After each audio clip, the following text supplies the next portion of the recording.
comes to innovation on the track, Odenthal Racing Products leads the pack. From the highly popular EasyGP camera mounts to our tough case to GoPro case, racers everywhere trust ORP for strength, reliability, and precision. We're proud to be the #1 engine mount manufacturer in the USA. And with our new Easy Bumper Retainer System, you won't get caught out with a failed bumper bolt again. Odenthal Racing Products. Lead or get left behind.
Hey guys, I'm Chris G. I'm Kart Chaser's driver fitness coach, and today I'm gonna give you 3 tips on how to strengthen your shoulders for more endurance and better stability in the kart.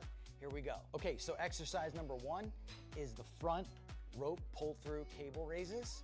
Okay, now, this is the upright cable row. What you are doing here is you're picking a straight bar, as you see, and we're working the side areas of our shoulders, the medial. Exercise number 3, the dumbbell shrugs. As you guys can tell, I like to pause at the top before releasing. It's great for your strength, for that wheel stability. It's great for those shoulders and that upper back area. Chris G coaching, race-ready training that carries into real life. That's what we do here. See you on the next one. The K1 Circuit Semi-Pro League. This is a competitive race series with 2 classes. Junior Series for those who are under the age of 18, and the Senior Series for those who are 18 or older. If you think you have what it takes, come out and prove your skills on League Night. Both schedules are live on the K1 Circuit website. Your Kart Chaser live feed will resume shortly.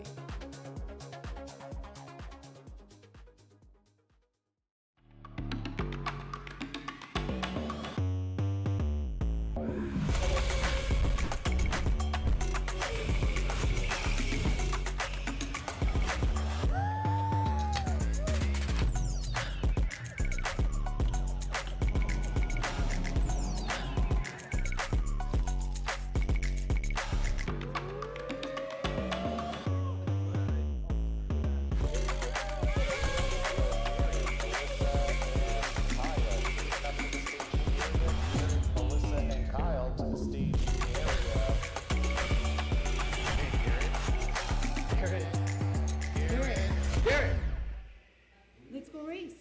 Come on, man.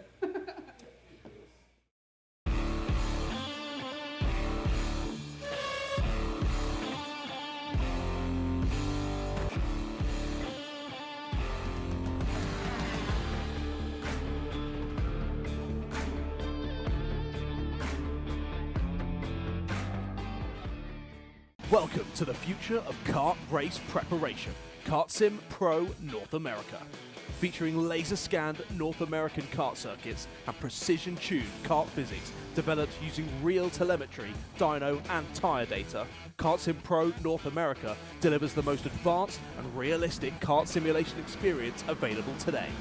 Whether you're training for race day, refining your lines, or shaving tenths off your personal best, Kart Sim Pro gives you pro-level insight without leaving your home.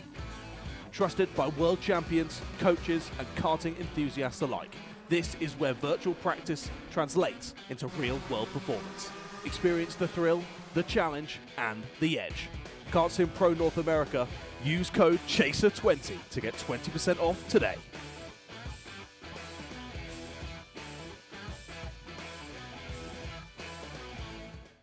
The K1 Circuit Semi-Pro League. This is a competitive race series with 2 classes. Junior Series for those who are under the age of 18, and the Senior Series for those who are 18 or older. If you think you have what it takes, come out and prove your skills on League Night. Both schedules are live on the K1 Circuit website. Your Kart Chaser live feed will resume shortly.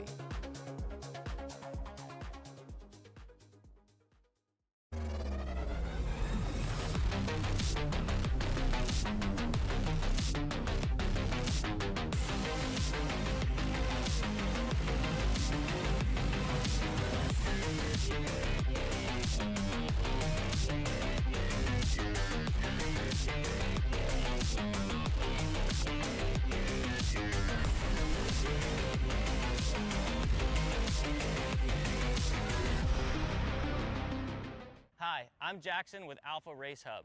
Alpha is an all-in-one motorsports software solution that can solve all the software problems you need for your track, facility, or series. Alpha can cover all your software bases, from online registration, digital e-waivers, a proprietary timing and scoring software, incident management, automated points tabulation, tire and barcode scanning. We even have our own mobile timing app and rental kart activity management software. If you're looking to consolidate your motorsports software solutions, reach out to us at alphatiming.co.uk.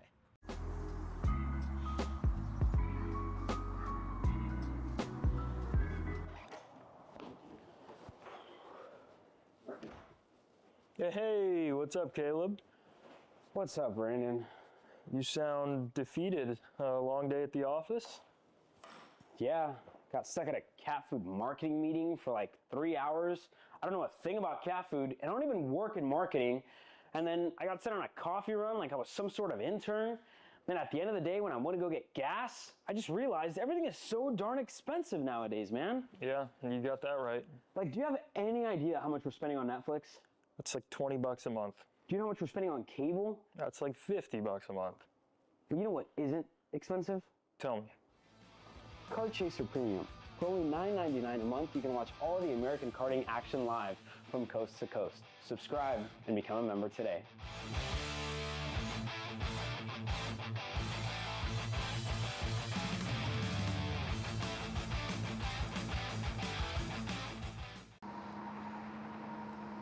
Cat food marketing. $9.99 a month. Dude, Caleb, wake up. Dude, we're live in 5 minutes. Let's go. Come on. What are you doing? Dude, I'm so sorry. Xander had me in a cat food marketing meeting till like 2 a.m. last night. Come on, man. Do you have anything I can drink? Dude, I got the perfect thing for you. Perico. It's a healthy energy drink alternative. Perico, non-GMO, gluten-free, kosher, magnesium, B12, B6, Yeah, it's good. B5, biotin, and zero sugar? Pericazo! Try Perico, made with natural ingredients, organic caffeine, and supports your metabolism. Try the new official energy drink of Kart Chaser.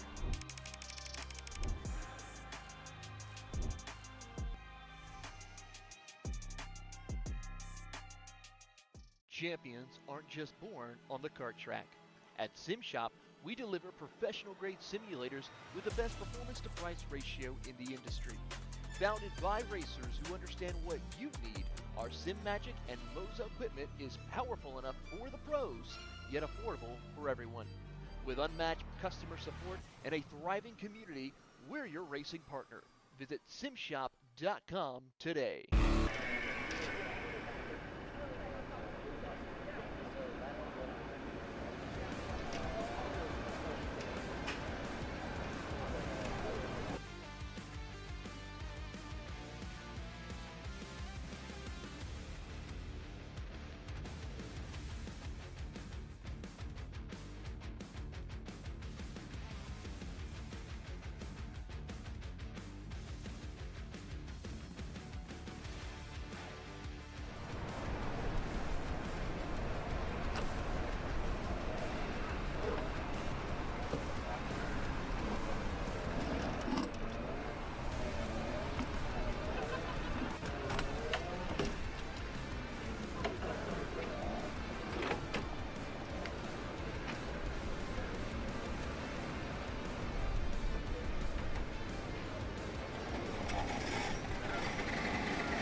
Well, good afternoon, everybody joining us here for the third round of the Stars Championship Series, the Clash of the Club. We're standing by here with BJR. Grace, what do you got in your hand right now? See, this right here is one of Linda's famous slushies. I don't know if you guys know, but Aiden Lorenko, one of our KA Stars drivers here this weekend, his aunt is this wonderful lady over here, Miss Linda, and she actually has my slushie ready, so I'm gonna thank you, Miss Linda. And I'm gonna grab a spoon over here. This is, look, we always talk a lot about this, right, Grace? These teams, it's not just the mechanics, it's not just the team owners, it's not just the drivers, but it's everybody else that puts it on. Miss Linda keeps the entire BJR crew well fed and keeps us as well pretty cooled off here with the slushies. Thank you a lot to Miss Linda. You got, again, you got a whole lot of kids to feed week in, week out. Tell me how easy it is for you to just keep everybody under the BJR tent fed. I Uber here at like 6 o'clock in the morning, and once I start breakfast, when I'm done with that, I have to start lunch right away. So I usually do 50, 60, 70 people. And it's lunch and breakfast tomorrow, right? What's on the menu today? Today we had cheese tortellini, hamburger helper, cheese quesadillas, chicken nuggets, chicken quesadillas. We had chicken with rice and beans. I have meatballs, baked ziti, vegetables, rice. Well, there you go. Thank you very much. I appreciate it. Thank you. There you guys have from Miss Linda. There's the whole menu. Me and Grace are going to stay refreshed. Cheers. Cheers. And we'll send it back to the on-track action.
Hey guys, and I'm over here at the Latin food truck, and if you've been around the karting paddock, you would know that this is kind of a staple to all of us when we're pretty hungry for lunch. And I was wondering, what leads up to the preparations before we get into a race weekend for you? Is there any food prep, any meal prep, anything for you guys? Yes, so we usually get here earlier in the week to set everything up. We prep so much, like going to the store, buying everything. But I mean, we love it. We do it almost every weekend for you guys, and we really enjoy it, yeah. Awesome, thank you so much. Yeah, you're welcome. But I just want to highlight, look at all these options they have for food for us here at the track. And they're here almost every national race. They're here for us, getting all this food ready for us. And it's kind of sad because they never really get highlighted like the drivers on the track do. So shout out to them. Back to you guys.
check. Hey guys, we're back here at another staple. I mean, you'll see almost the same teams at all the national races on our schedule this year, but you're all the Vara's food truck. Here I have Mia and Vanessa. You're always going to see them here as well. And I was just wondering to you guys, like, you're here almost every weekend, like I said, and you see almost the same people all the time. So I just want to know what it's like for you guys to have this kind of sense of community here. It's really good because it's kind of like a family with everybody. So yeah, it's really nice seeing everybody. Yes. Thank you for the invitation. Thank you for your support. We are a family. It's very happy. It's a pleasure for us. I also asked the Latin truck over there, but I was wondering what kind of preparations does it take for you guys to get ready for a weekend like this? I mean, a lot of our guys can come in just on Friday or Thursday and have all their stuff prepped. That might be different for you guys, right?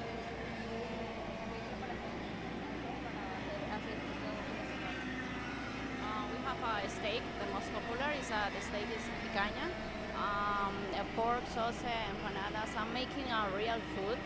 We have the picanha is the coction is vara. Is the name for Venezuelan food. Awesome, thank you. Thank you so much. Thank you.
Karting isn't just speed. It's control, precision, freedom. At Atlanta Motorsports Park, Kart Freedom isn't just a team. It's where drivers are made. Are you ready to get behind the wheel? From Formula One to NASCAR and IndyCar, all the pros start here.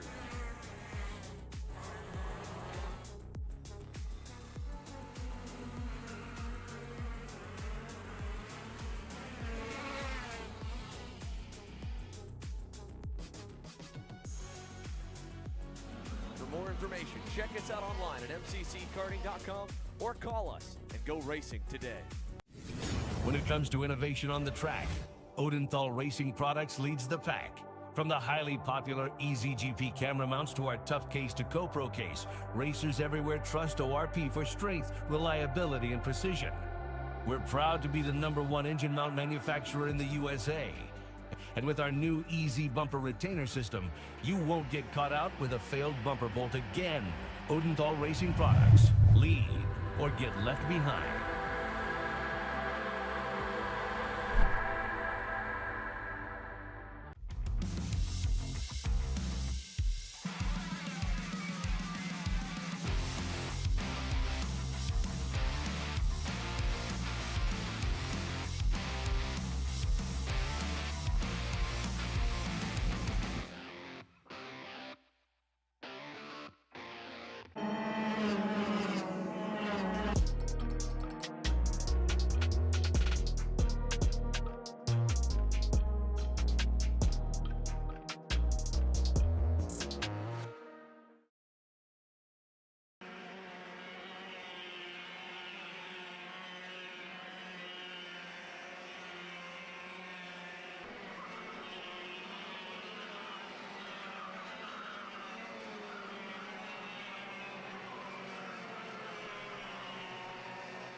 Well, guys, I'm standing by here with Paulie Massimino, and this new thing has started, right? You see my hat, see your shirt, Fart Fridays, Fake Alliance Racing Team. But it's not fake at all. It's a whole real deal that's going on in partnership with you guys and MPG with Billy Vincent, Chase Jones, yourself, and Brandon Jarczyk. Talk to you about the Fake Alliance Racing Team and what you guys plan to do. Yeah, it started back, I think in Tucson it might have been. Just with me and Joe, like, we kind of always seem to work together quite well. So it kind of started off as a joke, and then a few weeks later, Chase made like a logo, and we actually thought it was kind of funny. So we were like, oh, why don't we make some shirts for actually just like the four of us? And you know, as races went on, we were going to try and recruit some people into it, but we went through what was it? Stars Newcastle was probably I think that was the first race we had the shirts from Apex Apparel, and everybody loved them. So we were like, why don't we like try and do something out of this? So we had a bunch more shirts made, we had hats made, and you know, we were talking and we were like, you know, what do we want to do with this money that we receive from Fart? So we all came together and we're like, why don't we try and, you know, better the sport a little bit? So our idea is kind of to try and, you know, raise enough money, even if we got to come out of our own pockets a little bit, to try and, you know, somehow figure out, we haven't got to the process of how, but we're still working on it, to try and go find, you know, a little bit of a private tier. We're trying to aim for the last Stars race, if we can make everything happen, but we want to try and get, you know, a junior or senior guy that, or girl, whatever, that has some talent, but just doesn't have the budget to come out and do, you know, more than club races. So our idea is to kind of use all the money that we, you know, get from Fart, and like I said, even if we got to come together and put together a few bucks, do that, but to try and give someone an opportunity to come experience a bigger race, totally free. But like the idea is like, you know, whoever the driver may be, they have a choice. The choice is like if they feel whatever they feel more comfortable with. If they feel more comfortable with, you know, the way MPG's team is, or if they feel more comfortable with the KR, they can go there for the race. Or if they feel more comfortable on the OTK or more comfortable with us, they can come with us. But we haven't decided if we're going to do like a full Fart sticker kit, or if we're just going to do like a little bit of a split of a BJR MPG kit with some Fart stickers all over the place. But so we're still trying to work out some details, but that's the goal. The goal is to try and, you know, find someone that has some talent, but just doesn't have the opportunity. And as a guy who's still driving yourself as a pro driver, why would you know, want to do something like this for somebody else? I've been very fortunate and very blessed throughout my whole racing career. Obviously, you know, my dad, he's worked super hard his whole life to give me the opportunity to do what we do, and, you know, I love what we do, and I couldn't imagine not being here, not being able to be here, and you know, race and hang out with, you know, all my friends, my family. So I'm starting to get a little bit older and maturing a little bit, and, you know, I'm starting to realize that, you know, we're all very lucky to be here. This is not cheap by all means. So I'm very fortunate to the sacrifice my father has made, and, you know, my mother, to let me be able to do this. And, you know, like the other night, my dad wants to come to the race, so he's at the shop till 2 in the morning to get everything prepared so he can leave and be here just to watch me. He's not working this weekend, but just to be able to watch me. So super cool.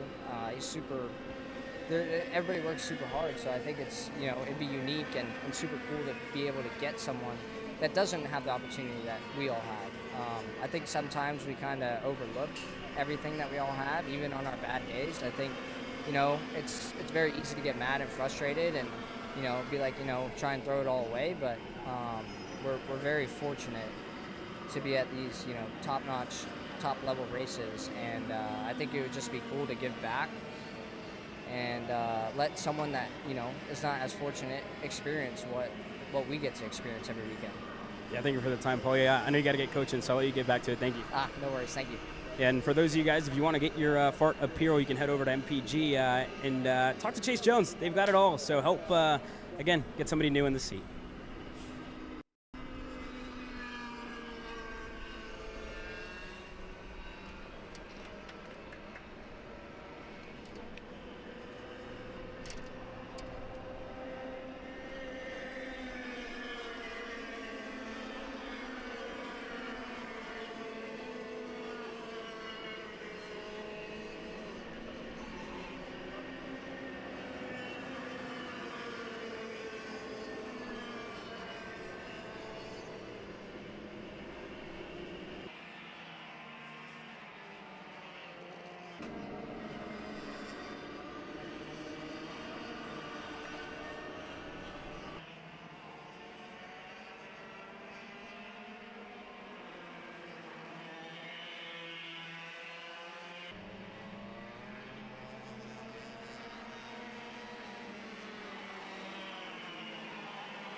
Hey guys, I'm Chris G. I'm Kart Chaser's driver fitness coach, and today I'm gonna give you 3 tips on how to strengthen your shoulders for more endurance and better stability in the kart. Here we go. Okay, so exercise number 1 is the front rope pull-through cable raises. Okay, now, this is the upright cable row. What you are doing here is you're picking a straight bar, as you see, and we're working the side areas of our shoulders, the medial. Exercise number 3, the dumbbell shrugs. As you guys can tell, I like to pause at the top before releasing. It's great for your strength, for that wheel stability. It's great for those shoulders and that upper back area. Chris G coaching, race-ready training that carries into real life. That's what we do here. See you on the next one. The K1 Circuit Semi-Pro League. This is a competitive race series with 2 classes. Junior Series for those who are under the age of 18, and the Senior Series for those who are 18 or older. If you think you have what it takes, come out and prove your skills on League Night. Both schedules are live on the K1 Circuit website. Your Kart Chaser live feed will resume shortly.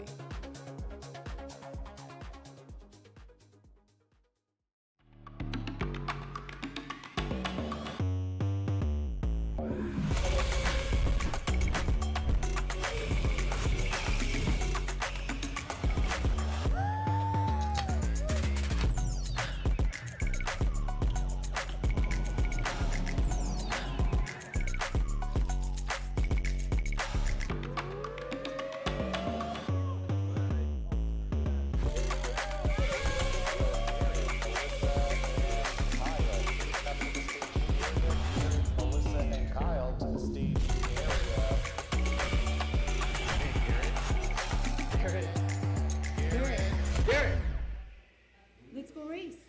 Come on, man.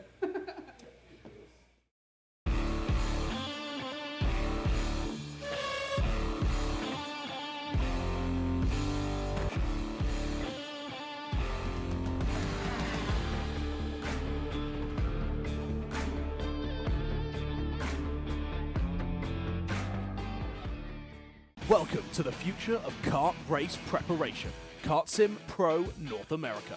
Featuring laser-scanned North American kart circuits and precision-tuned kart physics developed using real telemetry, dyno and tyre data, Kart Sim Pro North America delivers the most advanced and realistic kart simulation experience available today. Whether you're training for race day, refining your lines, or shaving tenths off your personal best, Kart Sim Pro gives you pro-level insight without leaving your home. Trusted by world champions, coaches, and karting enthusiasts alike, this is where virtual practice translates into real-world performance. Experience the thrill, the challenge, and the edge. Kart Sim Pro North America. Use code CHASER20 to get 20% off today.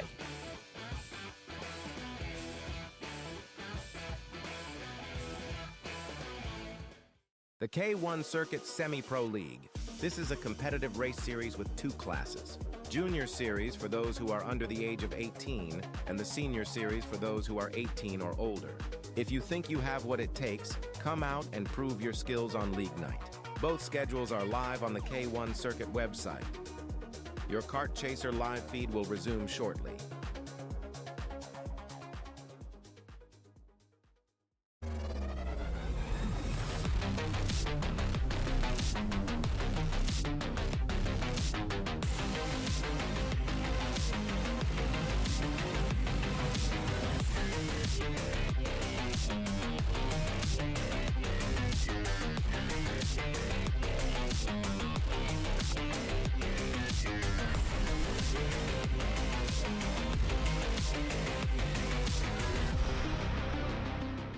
Hi, I'm Jackson with Alpha Race Hub. Alpha is an all-in-one motorsports software solution that can solve all the software problems you need for your track, facility, or series. Alpha can cover all your software bases, from online registration, digital e-waivers, a proprietary timing and scoring software, incident management, automated points tabulation, tire and barcode scanning. We even have our own mobile timing app and rental kart activity management software. If you're looking to consolidate your motorsports software solutions, reach out to us at alphatiming.co.uk.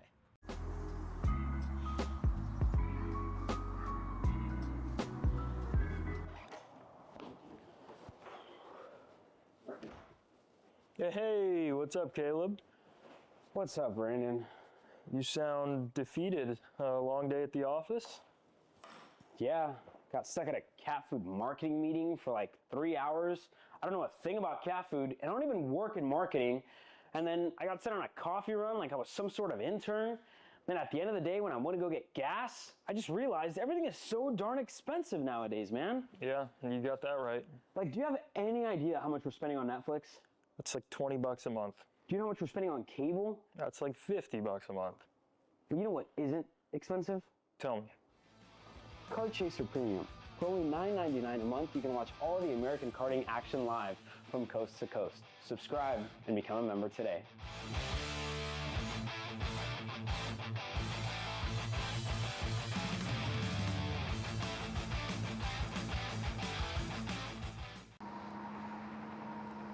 Cat food marketing. $9.99 a month. Dude, Caleb, wake up. Dude, we're live in 5 minutes. Let's go. Come on. What are you doing? Dude, I'm so sorry. Xander had me in a cat food marketing meeting till like 2 a.m. last night. Come on, man. Do you have anything I can drink? Dude, I got the perfect thing for you. Perico. It's a healthy energy drink alternative. Perico, non-GMO, gluten-free, kosher, magnesium, B12, B6, Yeah, it's good. B5, biotin, and zero sugar? Pericazo! Try Perico, made with natural ingredients, organic caffeine, and supports your metabolism. Try the new official energy drink of Kart Chaser.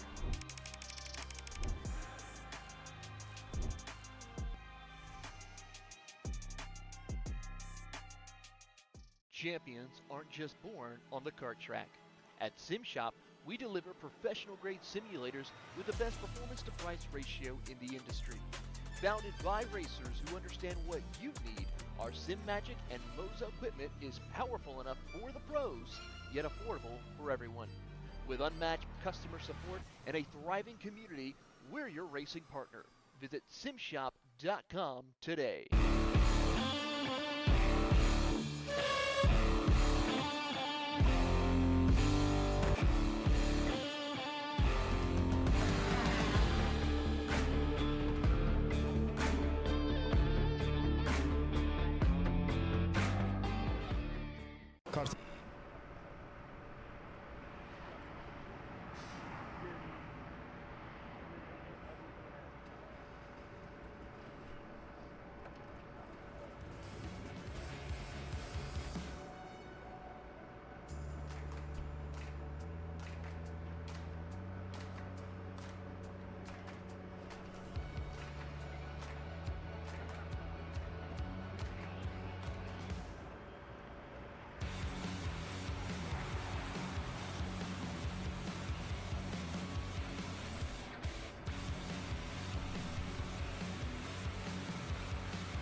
Well, welcome back, everybody, to the Stars Championship Series. Welcome back to Kart Chaser as well. As always, my name is Caleb Vieska, Hunter Bolton, joining me in the booth this weekend as we return to the Motorsports Country Club of Cincinnati. Once again, another national, and we are fully engulfed into the season this year in 2026, a summer stretch. Casey Summer continues, Hunter, and round number 3 of the Stars Championship Series. We're over the hump. We're getting into championship conversation, and it all starts here in a couple of moments with qualifying.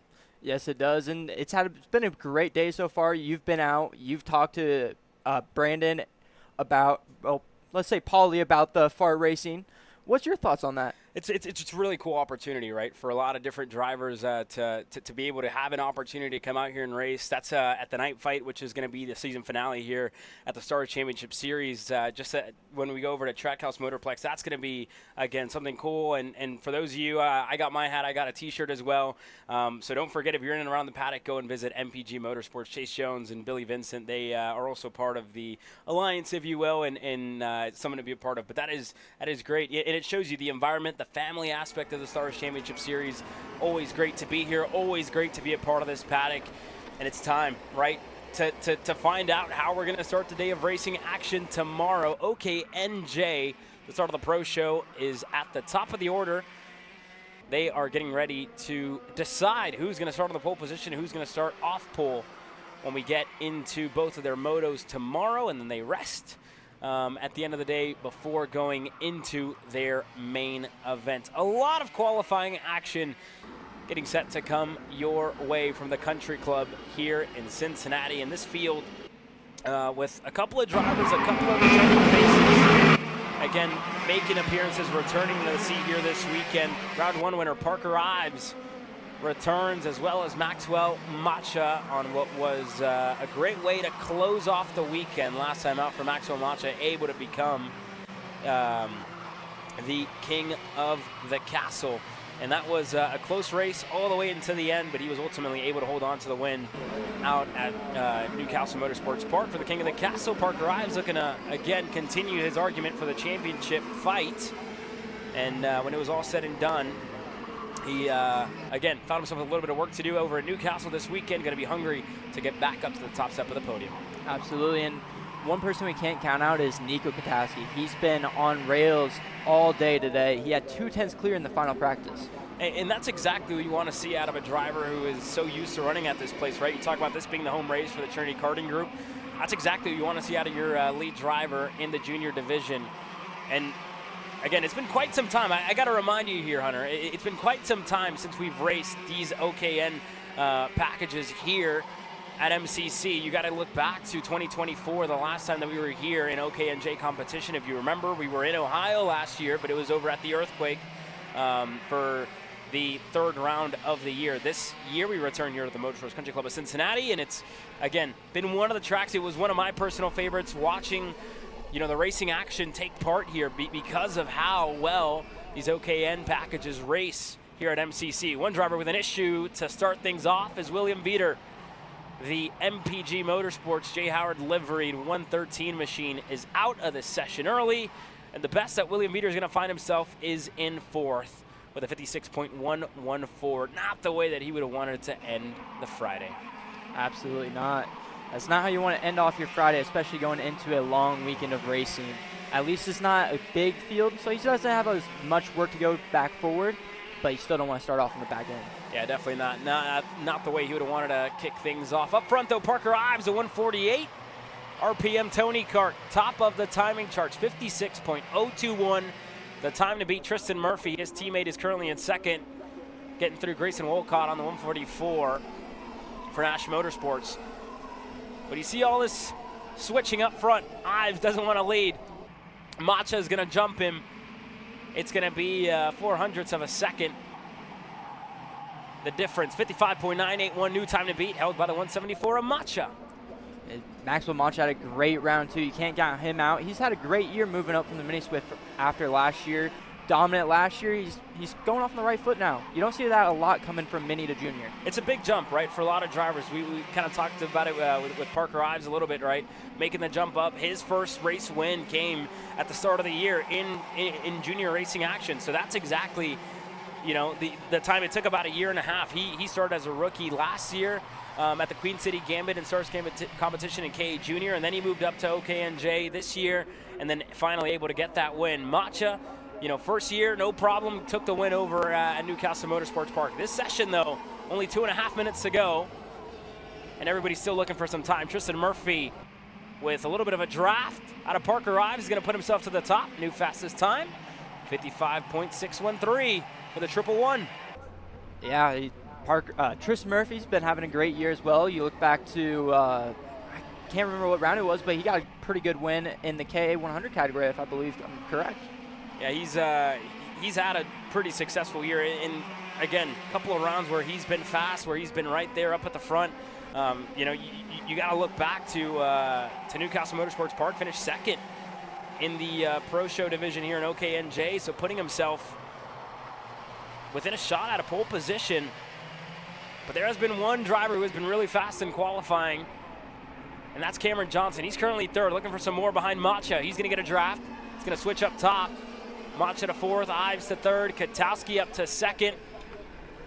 But a new fastest lap, it's reset at 55.5. Tristan Murphy with a minute and a half to go. Should just be about 2 laps here, Hunter, for everybody else to try and set in the fastest lap of the session.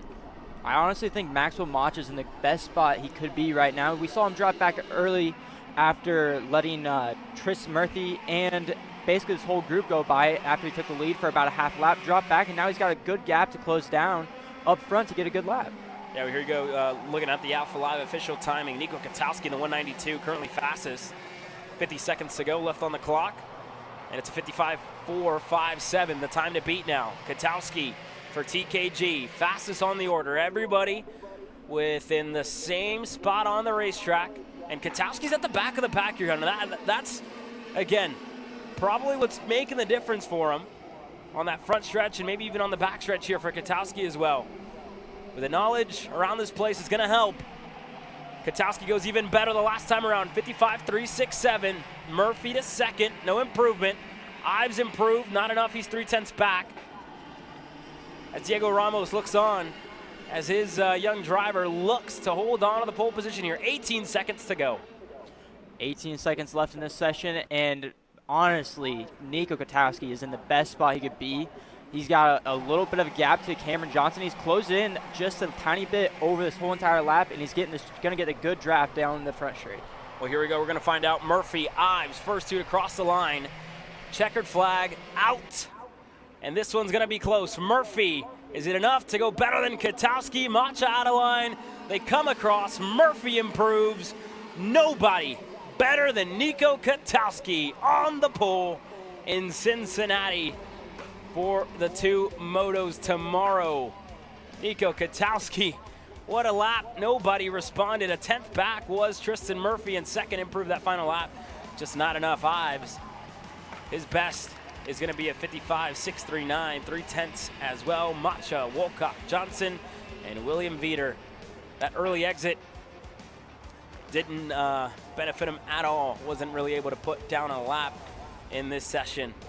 He's going to start at the rear of the field for both of the motos. But Nico Katowski, what a way to start off the weekend on the right foot here. He's going to start on the pole position tomorrow. That being said, 2 more classes, OKN Stars, Pro Stars. We talked about Diego Ramos. He's, again, looking for his first really good result, his first win on the year here in Stars competition. And when you look back, it wasn't the best way to close out the King of the Castle or the Queen City Gambit. It's been all about the rookies in OKN Stars, and for Nico Katowski, he's gonna get himself his first pole position on the year here this weekend. What a result.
Well, that's 1 out of 3 done in the Pro Show. OKN Stars coming out here in a couple of moments, and I got to correct myself here. Second pole position on the year in OKNJ for Nico Katowski. Was able to get himself starting on the pole back at the Charlotte Motor Speedway. He does it again.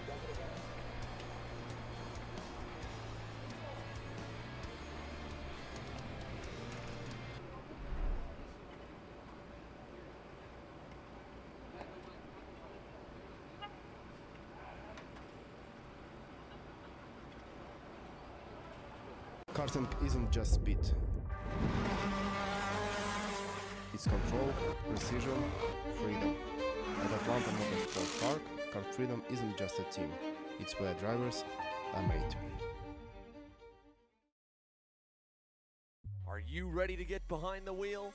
From Formula One to NASCAR and IndyCar, all the pros start here.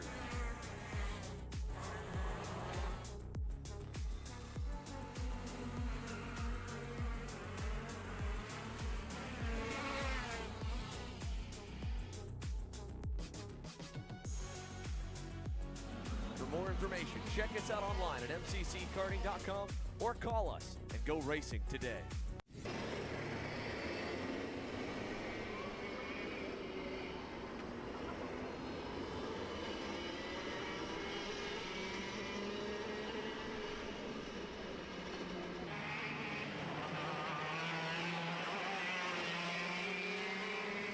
Six minutes for the OKN Stars as they get ready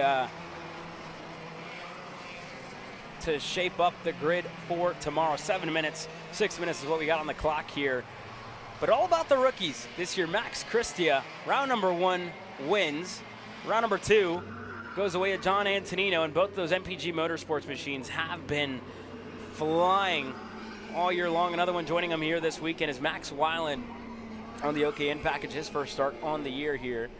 It'll be exciting to see what the 18 can do on his return to karting here stateside.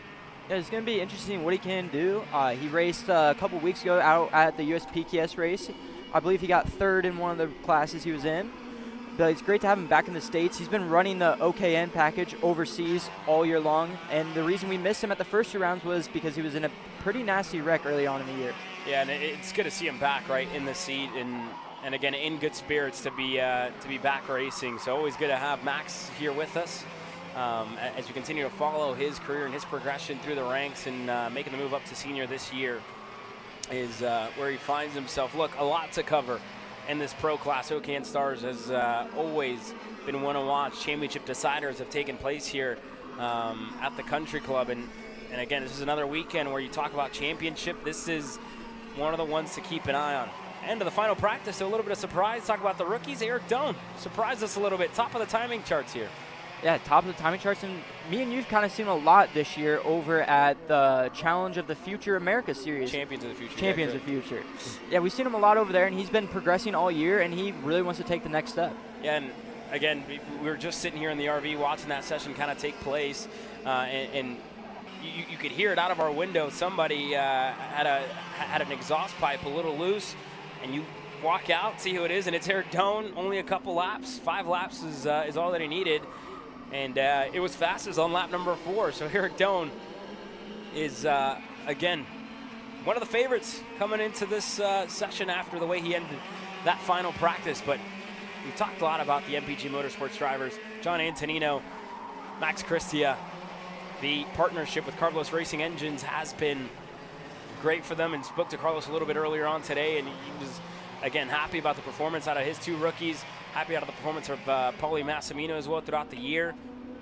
It'll be great to see which one of those 3 could get up to the top, or if Blake Nash has an answer like he did back at Newcastle Motorsports Park. Pole position by a good bit for Blake Nash, and again, it was over John Antonino and Paulie Massimino, so Nash has been a very fast qualifier, and this one just going to continue to heat up, and the problems continue for Eric Doan, the 43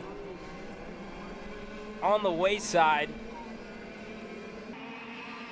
And again, the mechanical DNFs continue here today. The speed is definitely there for Eric Doan, but that's about the 3rd time that he's going to have to wait for the recovery vehicle to pick him up from the racetrack. That's going to end his session early, and not even able to set in a lap here, Hunter. He is 13th out of 13 here this weekend. A lot of work to do for the 43. And that's not how you want to start your weekend out. We just saw the same thing with Vitor the session before, and it's happening to Eric Doan now, as we've had some mixing up in this group. I'm not even sure if where he's sitting, I'm not even sure if he was able to get out of the pits, or maybe he was 1 lap and then pulled into the right hand side of the racetrack, just on the exit of turn number 2 into the pit entry to end his session early, but man, just a day to forget today for Eric Doan here.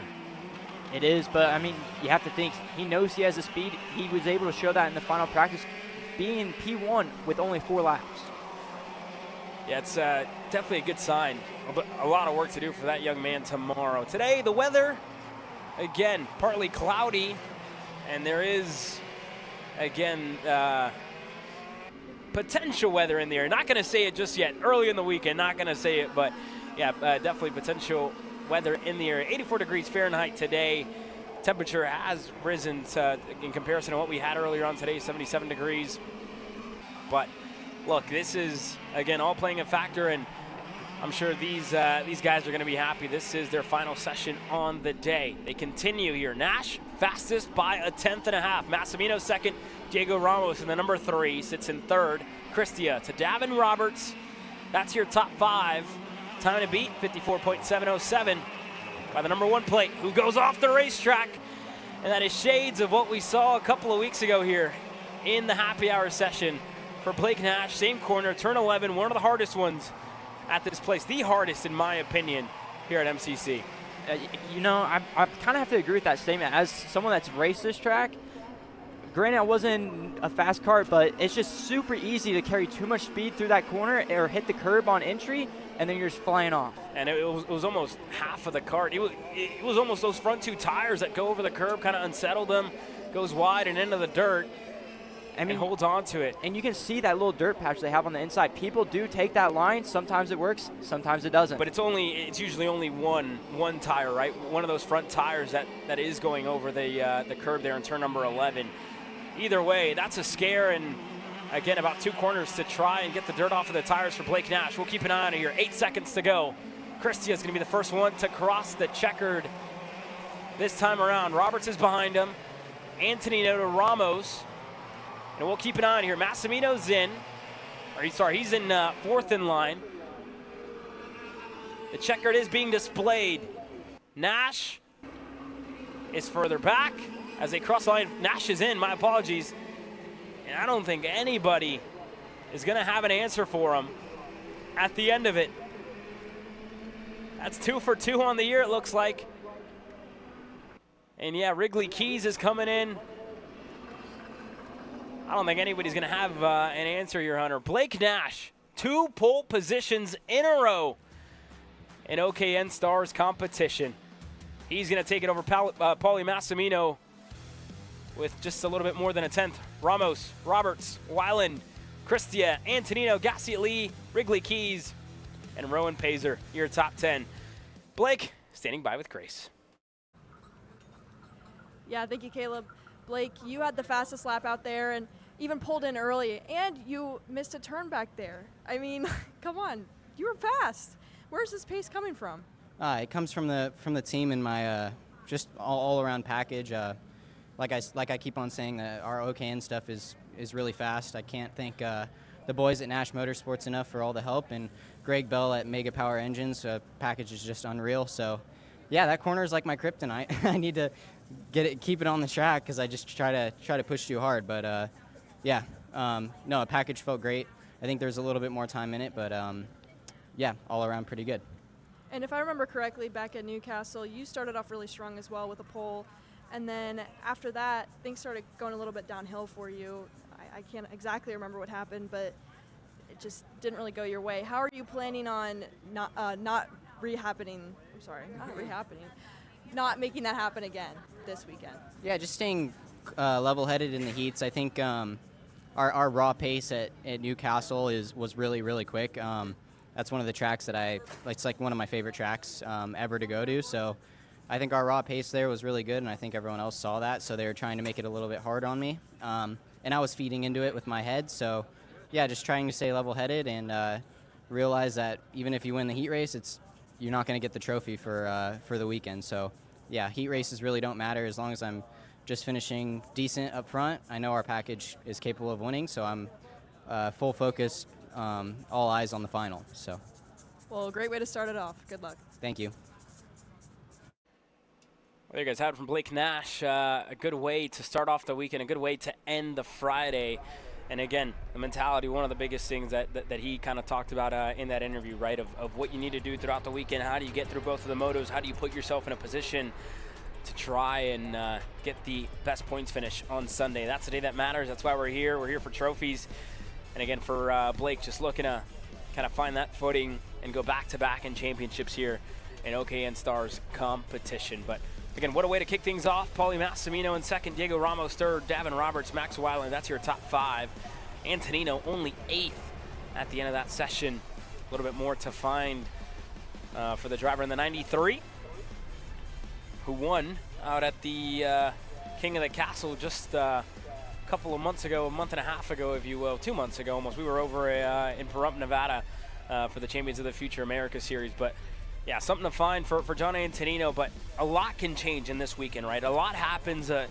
You know, you have drivers who find speed, drivers who, again, maybe don't have the best motos in Moto 1 and Moto 2, and then they look for it in the main event, and then they come into life. So this is a long weekend, and again, like Blake said, right, you can't find yourself getting too comfortable on the Friday, and you can't find yourself as well getting, you know, a little bit antsy throughout the motos. You need to get through them.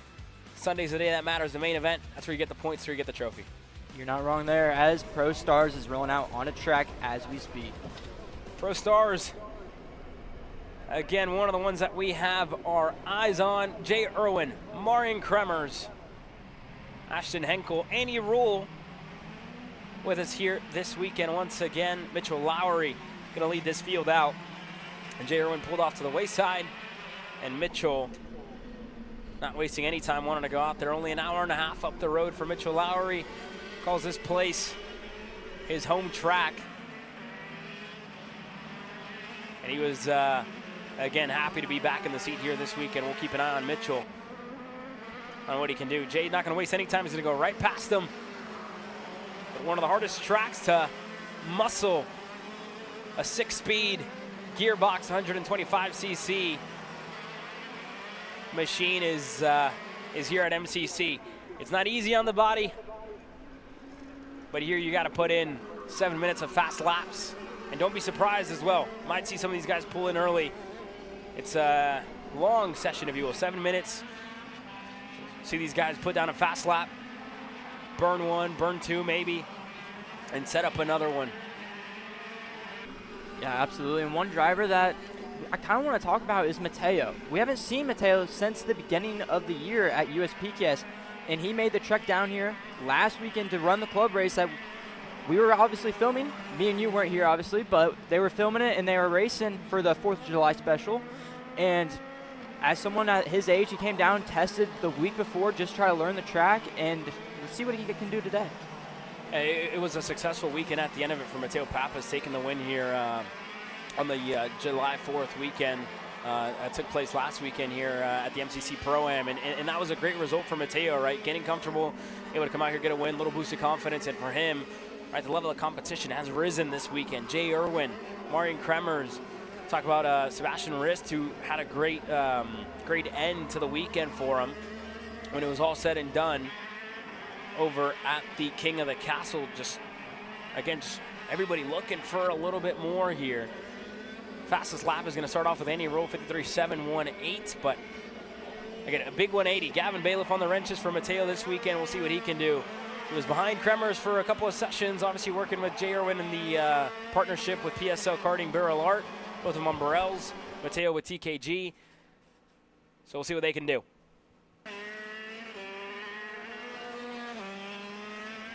As we drop back to Mateo for a quick second, as we go back up front where Annie Rule is. These are, again, just getting everything up to speed, getting everything up to temperature here, Hunter. The first really marker that's going to get put down is by Jay Irwin, 52.645. Kremers is in second. 3/10 is what he needs, and it's going to change. Vincenzo Saracino now, another one of the Barrel Arts, up to second for the 2:10. And again, for Vincenzo, back at when we were here just a month ago, it was a weekend of a lot of pain for him. He was having discomfort in his ribs, going around this place, since healed, feeling a lot better here this weekend. And you're seeing it in the times, right? Putting down a flyer here on his second time around with a 52.835. Yeah, and you know, he he had the pace when we were here for Pro Tour. It just didn't work out in his way with the pain, obviously. But it's glad to have him back and healed up and see what he can do this weekend. Yeah, and he's been one of the drivers that's, again, found themselves at the front of Stars Championship Series competition more often than not. As we go around, new fastest time goes to Martin Kremers in the 294. And making a return here this weekend, stateside, took part of the European Championships last week, putting himself on the edge of the top 15. A couple of battles between him and Marcus Kayak throughout the weekend. But that being said here, everybody just looking for time, and you've seen the rubber starting to get laid down. One of the hottest days that we've had here in quite some time. Talk about being 88 degrees and very, very humid out there. It's a big testament to the hard work these drivers are doing, and to all the staff here with Stars and with us here at Kart Chaser. Great work that they're doing, keeping everybody safe. That being said, the gaps up front here, Hunter, 0.04 of a second. Yeah, very tight field between the two, let's say, overseas competitors, between Marian Kremers and Jay Irwin. Obviously, Marian came out on top when we were here last time. Jay just had the speed, just didn't have the luck in the heat races. Yeah, definitely not. Found himself kind of working from the back whenever it came down to the pre-final and the main event. Those two are going to go head-to-head here with somebody else looking to play spoiler, and that could potentially be this driver on your screen, Vincenzo Saracino, 52.656, 2/10 is what he's missing in comparison to the two up front. And when you look back to a month ago, Kremers was very, very fast in dry conditions. He, again, wished that it would have either stayed wet or stayed dry. Felt like he had an answer for anybody as long as the conditions stayed, you know, quite similar and not in that little intermediate that we saw in the main event. And here he's, again, just looking to continue to further improve this package, the Maranello machine and the Carbulos Racing engine package here. He's put down a flyer here, and it, again, Irwin tried to go that little bit better. He just hasn't quite found that last little bit, 0.04 of a second. And that's just, the differences are very, very minimal, right? In the way that you take a corner, and the way that you brake, and the way that you go up a gear. And there you look at the laps. A minute on that first lap. Lap number 2, 52.976, getting everything up to temp. In lap 3, that was the flyer. 2 laps in consistently, 52.7 for him. This last time around, he found a 10th. But I think they've just kind of hopped the crest here. Lap number 3, that's when everybody went fastest. It's now going to change, though. Jay Irwin, fastest by a 10th. 52.310 for Jay Irwin. And time about to expire here. 2 seconds. Checkered flag flies for everybody this next time around. And there's a look at that final lap. Lap number 4, that was the burner there for Jay. Lap 6, turned it up again, 52.310. Yeah, he cooled down the tires, was able to get one more lap out of them before the end of the qualifying session, and that's what he needed to do. And it looks like he's still pushing here. He's got one more left in the bag, and you see it, right? 2 build-up laps, you have your flyer, lap number 3. 2 build-up laps, you have your flyer, lap number 6. 2 laps really is what they're putting in. Lap number 3 here at speed for Jay Irwin. A little bit of traffic coming to the line. Kremers has nothing for him. Jay Irwin is going to take the pole in Pro Stars for both of the motos. Burned the laps that he needed to, and in the end, he beat Marian Kremers by a 10th. The 206 getting ready to start on the inside for Moto 1 and Moto 2 tomorrow.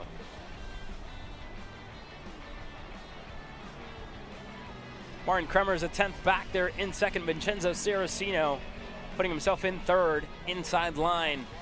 David Carmody, Ashton Henkel, Mateo Pappas, Annie Rule, Sebastian Rist, Mitchell Lowry, and Osley Cheek the 4th.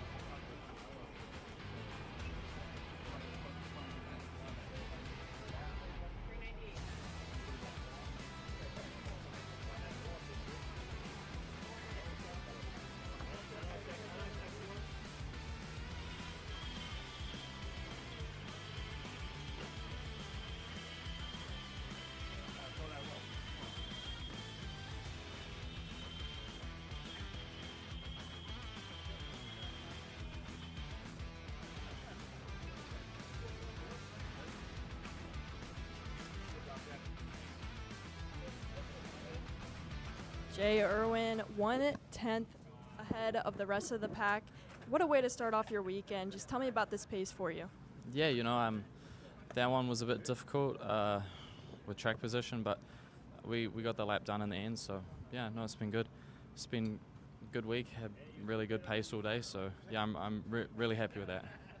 And so our first round here at Stars, you had a DNF, but just our last round, you had a win. So you've had kind of a mixed experience so far this year. How are you going to make it into another win this weekend so far?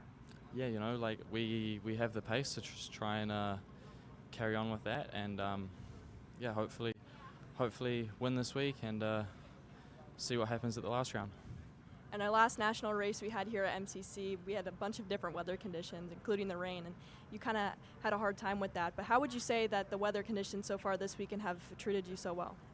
Yeah, you know, it looked like it was going to rain today, but it hasn't. It's quite hot, so that's always good. But yeah, last time we were here, it was really difficult with the weather, so we'll just have to keep looking at that throughout the week and see. Awesome, thanks. Thank you. Yeah, thank you very much there to Jay Irwin. And again, a weekend with a lot of possibilities. Anything can happen with Mother Nature. We'll step aside. KA Masters when we return from the break.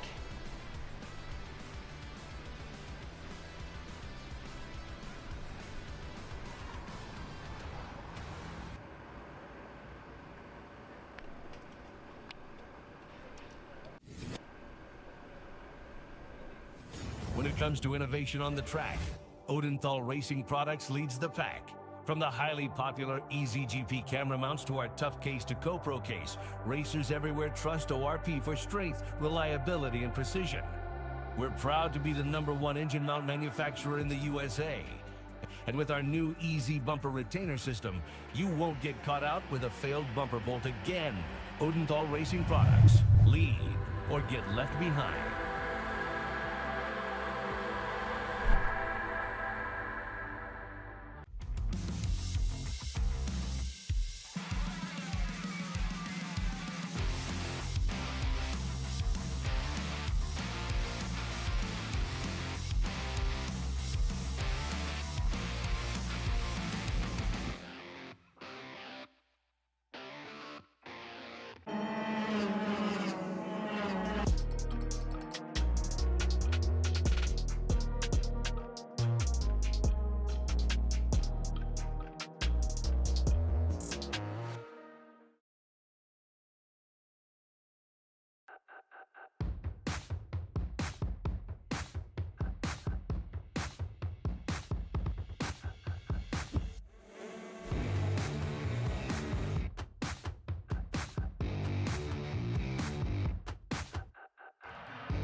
Hey guys, I'm Chris G. I'm Kart Chaser's driver fitness coach, and today I'm gonna give you 3 tips on how to strengthen your shoulders for more endurance and better stability in the kart. Here we go. Okay, so exercise number 1 is the front rope pull-through cable raises.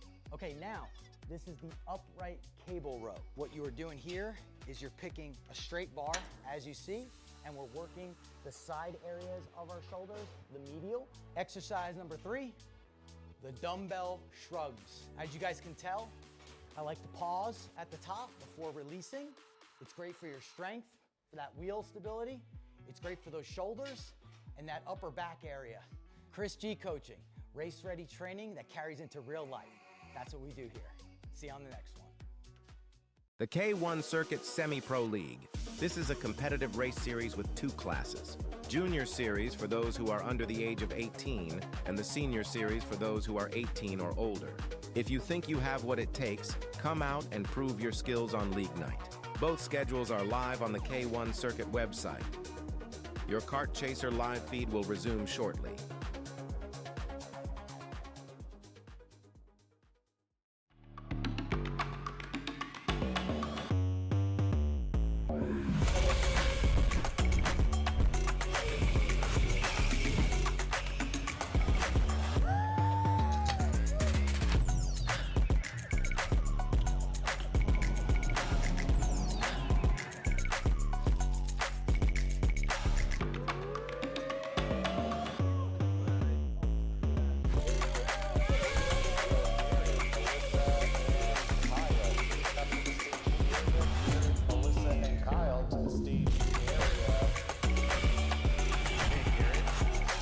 Garrett. Garrett! Let's go race. Come on, man.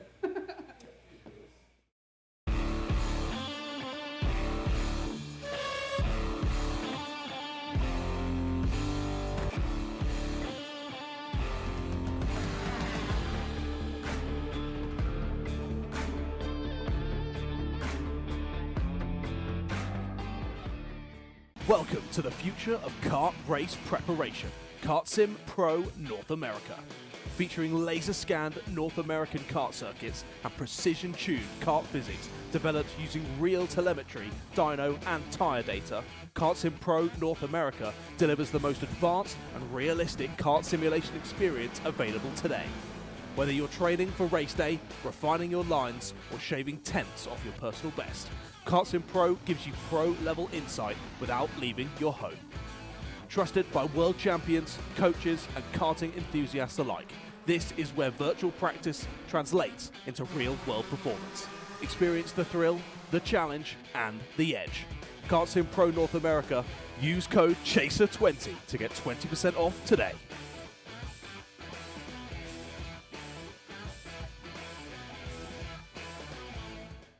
The K1 Circuit Semi-Pro League. This is a competitive race series with two classes. Junior Series for those who are under the age of 18, and the Senior Series for those who are 18 or older. If you think you have what it takes, come out and prove your skills on League Night. Both schedules are live on the K1 Circuit website. Your Kart Chaser live feed will resume shortly.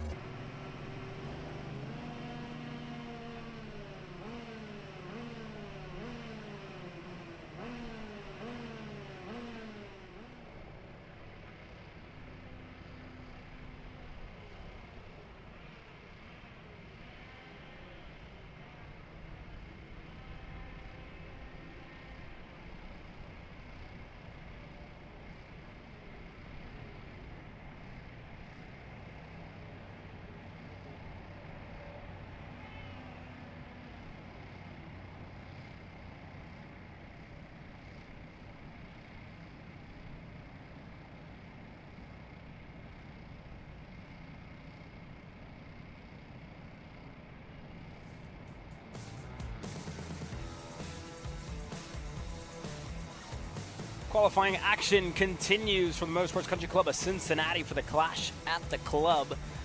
It's time for KA Masters to hit the racetrack here in a couple of moments. Hunter, this championship gets a little close up top and a little change. 13 points the difference in between Anthony Stifler and John Bonanno, who has been champion since 2023. Yeah, John Bonanno's had that #1 plate for a long time, and you don't think he wants to give that away just quite yet. He's going to go for another one this year, keep that #1 plate with him. But then you also have Brant Estes a little bit further back, sitting at 640 points, but he's the next closest to them.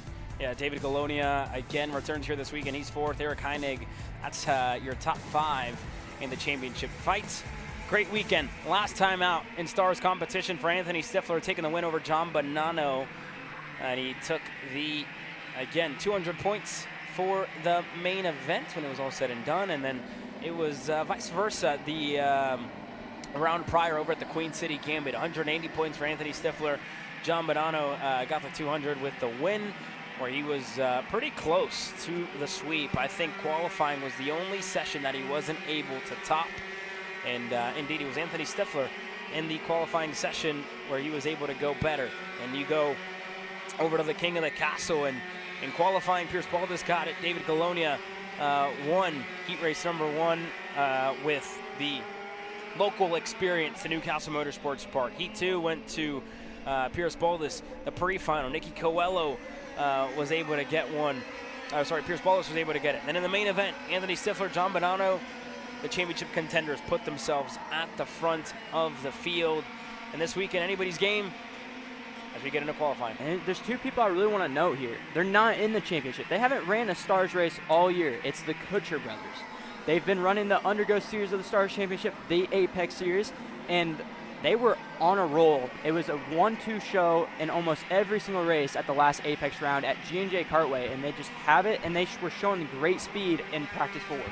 And another racetrack here in Ohio, right? We were able to cover the action, and again, that's exactly what we want to see. Drivers coming from that from the grassroots division, the regional series over at Apex Racing here in Ohio, and then making the move over to the Stars Championship Series. Great to watch. Great to have them with us for their first start on the year for Andy Kutcher and Chris Kutcher, as they're going to have the fastest out lap, better than everybody else, to start things off. But again, this field just very big in numbers. One of the biggest showings for Masters drivers all over the country, with 20 plus. I believe we are at 29 this weekend, Hunter. 29 drivers total with us here this weekend. And again, they're getting ready to kick off their weekend on the right foot. One driver who unfortunately did not was Eric Doan. He's standing by with Grace. Yeah, thanks. Eric, surely that's not the way that you wanted your qualifying to go, but you also didn't really have a strong weekend at our last round at Stars. Can you tell me about, what are you going to change going into tomorrow to have a better weekend? I don't think there's much to change. The chassis is on rails, it's rolling, we got good power. I think there's some decision making on my part, just kind of learning over time, like what decisions to make, when to make them, how to make them. And I think that's something I need to improve on. But the mindset stays the same. We're going to push 100% at it, and the chassis is on rails. So. Yeah, and I know that a lot of our drivers actually have a really hard time at this track because of some of the difficulty of the turns. Is there anything that you've noticed in particular about this track that's maybe been a challenge for you? It's a little bumpy, but that's about it. I mean, there's some weird curbs you have to hit here and there that throw some people off. They're unique to other tracks, but at the end of the day, it's the same for everybody, right? So regardless of what the track's like, you can be fast or slow. It's all down to the driver. Well, awesome. Great mindset for tomorrow. Good luck. Thank you. Yeah, thank you there to Eric Doan, and a good point by Grace, right? It's a great way to attack things, especially for a driver who's a rookie in the division. Yeah, that this place is challenging. It's the same for everybody else, and again, some of the issues, he said, look, it's all down to the driver, the package is there. He knows it. He feels it. So that's, again, very good head on Eric Doan's shoulders, getting ready for a tough weekend, you should say, right, at hand for him. And I'm sure the Scusa Pro Tour would have helped him get up to grips with this place, the engine package being one of the biggest differences. But, yeah, we'll see what he can do. And, look, anything can happen. We've seen it all, top to bottom, as to what can happen here at the Country Club. And it'll be exciting to see that kid try and race his way through the field tomorrow. Yeah, it'll be really exciting to watch him race his way through the field. But like I was talking earlier, the Kutcher brothers have hooked up once again out front, and they're sitting P1 and P5 right now, just kind of letting things go. Andy obviously leading. He's sitting back in the 5th spot, but his brother Chris, he's sitting in P1 right now. Yeah, it's, again, good way to start off this session here, 2 minutes to go. And it's going to change. Championship points leader Anthony Stifler going to put himself to the top of the timing charts. Eric Heinig is right behind him, but he's down in 8th. So some change on the timing pylon, but it stays the same up front. Stifler to Brent Estes, who is also able to improve. Then Chris Kutcher back in 3rd. Paul LaFonte, Andy Kutcher. That's your top 5 as they stack up now. And the number 1 plate, John Bonanno, only 6th here, and his best time is a 1:057. That's about 3/10 to find for the Timmy Tech Comp Kart of Bonanno. One thing to know, in our top 5, 4 of them are in this group. The only one that's not in this group is Paul Alfonse. He's a little bit further back with, I believe, Paul Montopoli. Yeah, he's going to find himself just in a group a little bit further back. Paul LaFonte on the Rocket Racing Company OTK machine. And we are just under a minute. This should be the final lap, or just starting the final lap for this lead pack of the Kutcher brothers and more. Paul LaFonte just now crossed the line. He's a little bit ways back in the pack. But the fastest is Stifler, and he is right here in this middle group, or this group on your screen, I should say. In 30 seconds, this one is going to be close for them to try and beat the clock. Not sure if they can do it. 20 seconds to go. Andy Kutcher going to lead. them all the way to the line, Your Honor. And we'll see if anybody can find anything. Final time of asking, 7 minutes in these qualifying sessions. It's going to be Chris Kutcher, the first one to cross the line on the 296 red speed. We'll see if anybody can go better. First is Kutcher, he improves. Stifler doesn't improve. Final time, Estes still in second, Kutcher third, Chris Kutcher that is, Paul LaFonte, Andy Kutcher in fifth. And there was no checkered, yes there is, sorry, my apologies, looking at the top lighting system, nothing there. LaFonte, no improvement. Nothing for anybody. And it's gonna be Anthony Stifler, championship points leader, starting on the pole position for the heat races tomorrow. The 204 picking up right where he left off at the King of the Castle. The king, if you will, is fastest. Brent Estes, Chris Kutcher, Paul LaFonte, Andy Kutcher, your top 5. And John Bonanno, some speed to find, 3/10 to be exact. He's gonna end up the session in 7th. That's not what you want to see, wanting to keep that #1 plate. I'd be shaking my head a little bit if I'm 3/10 off going out of qualifying. Yeah, that is, again, uncharacteristic to the speed that we've seen out of John Bonanno in the past. And we'll see what he can do tomorrow when heat racing action kicks off on our coverage here of the Clash at the Club. And 13 points. Luckily for Bonanno, there is no points awarded at the end of qualifying action. The points start to be awarded throughout the heat races. But it's time for our youngest drivers on the list, the Micro Swifts. Get ready to hit the racetrack in a couple of moments.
Well, Micro Swift now getting ready to work their way onto the racetrack, and it kind of looked like again, one of the team members there just finishing the seal up there. There's some safety wire in hand, probably the engine seal that again gets them through tech. That being said, though, this championship, one of the closest out of all the classes here at the Stars Championship Series, Your Honor. Yeah, 2 points between the top 3. Jack Katowski's leading it with 701 over Bo Wyatt with 700, and they have Tristan Francisco sitting in third with 699. That is, again, a championship of just very, very fine margins as it gets ready to kick off here. Tristan Francisco, winner at round number 1 when the dust settled. Katowski had led all the sessions up until then. And then you go to round number 2, Bo Wyatt became the king of the castle. Katowski still looking for the first win on the year. He's finished 4th in both of the main events with 170 points, but he has been very good throughout the heat races and throughout the pre-finals to put himself within a shot at a championship here, and he leads. That says a lot about consistency, putting yourself in the top 5 time and time again to have a chance at a number 1 plate going into 2027, if you will. Yeah, and you see a little bit of playing games going on right now. No one really wants to lead, and it's the 2 championship contenders of Bo Wyatt and Tristan Francisco trying to figure out who wants to lead the field. Neither one of them really want to lead it. Yeah, not surprising, right? You have the back straightaway as long as it is. It's a big run out of turn 11 up and into turn number 12. And you're going to see a lot of this, right? Not really surprising. We saw it a month ago. We're seeing it again. And it's going to continue to shuffle. At some point, one point or another, we're going to have to go. Somebody's going to have to lead this pack and, you know, be content to draft for a little bit. But we know how important it is, especially here, the run of turn number 1. You can gain so much time coming to the line with an opportunity to improve your time. So that's, you know, being behind somebody or being in front of, leading this pack could be the difference of half a second for a lot of these drivers, right? That could be the difference in 5 spots, 6 spots, 10 spots maybe. And when you talk about how long these weekends are with the heat races and the points, we're just talking about Jack Katowski, right, being so successful in the heat races. It says a lot, right? You want every little point that you can grab. And it all starts here in qualifying. Put yourself in a position to fight for points tomorrow. Absolutely, and you know, Jack Katowski's done pretty well of that. He's always found himself in the group for qualifying, trying to lay back a little bit. He's sitting in the 5th spot of this group right now. Let them kind of battle out and figure out who wants to lead before he starts setting up a lap to go give it. Yeah, here we go. This is how the pack stacks up. It's Bo Wyatt leading. Liam Compatiello's right behind him, then Dusty Strayer, then Tristan Francisco, Jack Katowski. Trey Sanders is in line. And look at how much it changes. Bo Wyatt improved, but going even better was Liam Compatiello, a 63.713. Then a Trey Sanders, who's a little bit further back in the pack. He's actually just right behind Jack Katowski. And then Kip Knaus as well, the 66. And he's all by himself right now in the back. He's right behind Franco Schiavo. Or sorry, one of the Paralympians. Yeah, right Schiavo, there. He's right behind Franco Schiavo. So Kip Knaus in 4th on his own. In no man's land, honestly, he's got a big gap to the front and the back of the group. And that's almost better at this point, right? You have the top 6, they're very close to each other. Top 6 on the racetrack, I should say, very close to each other.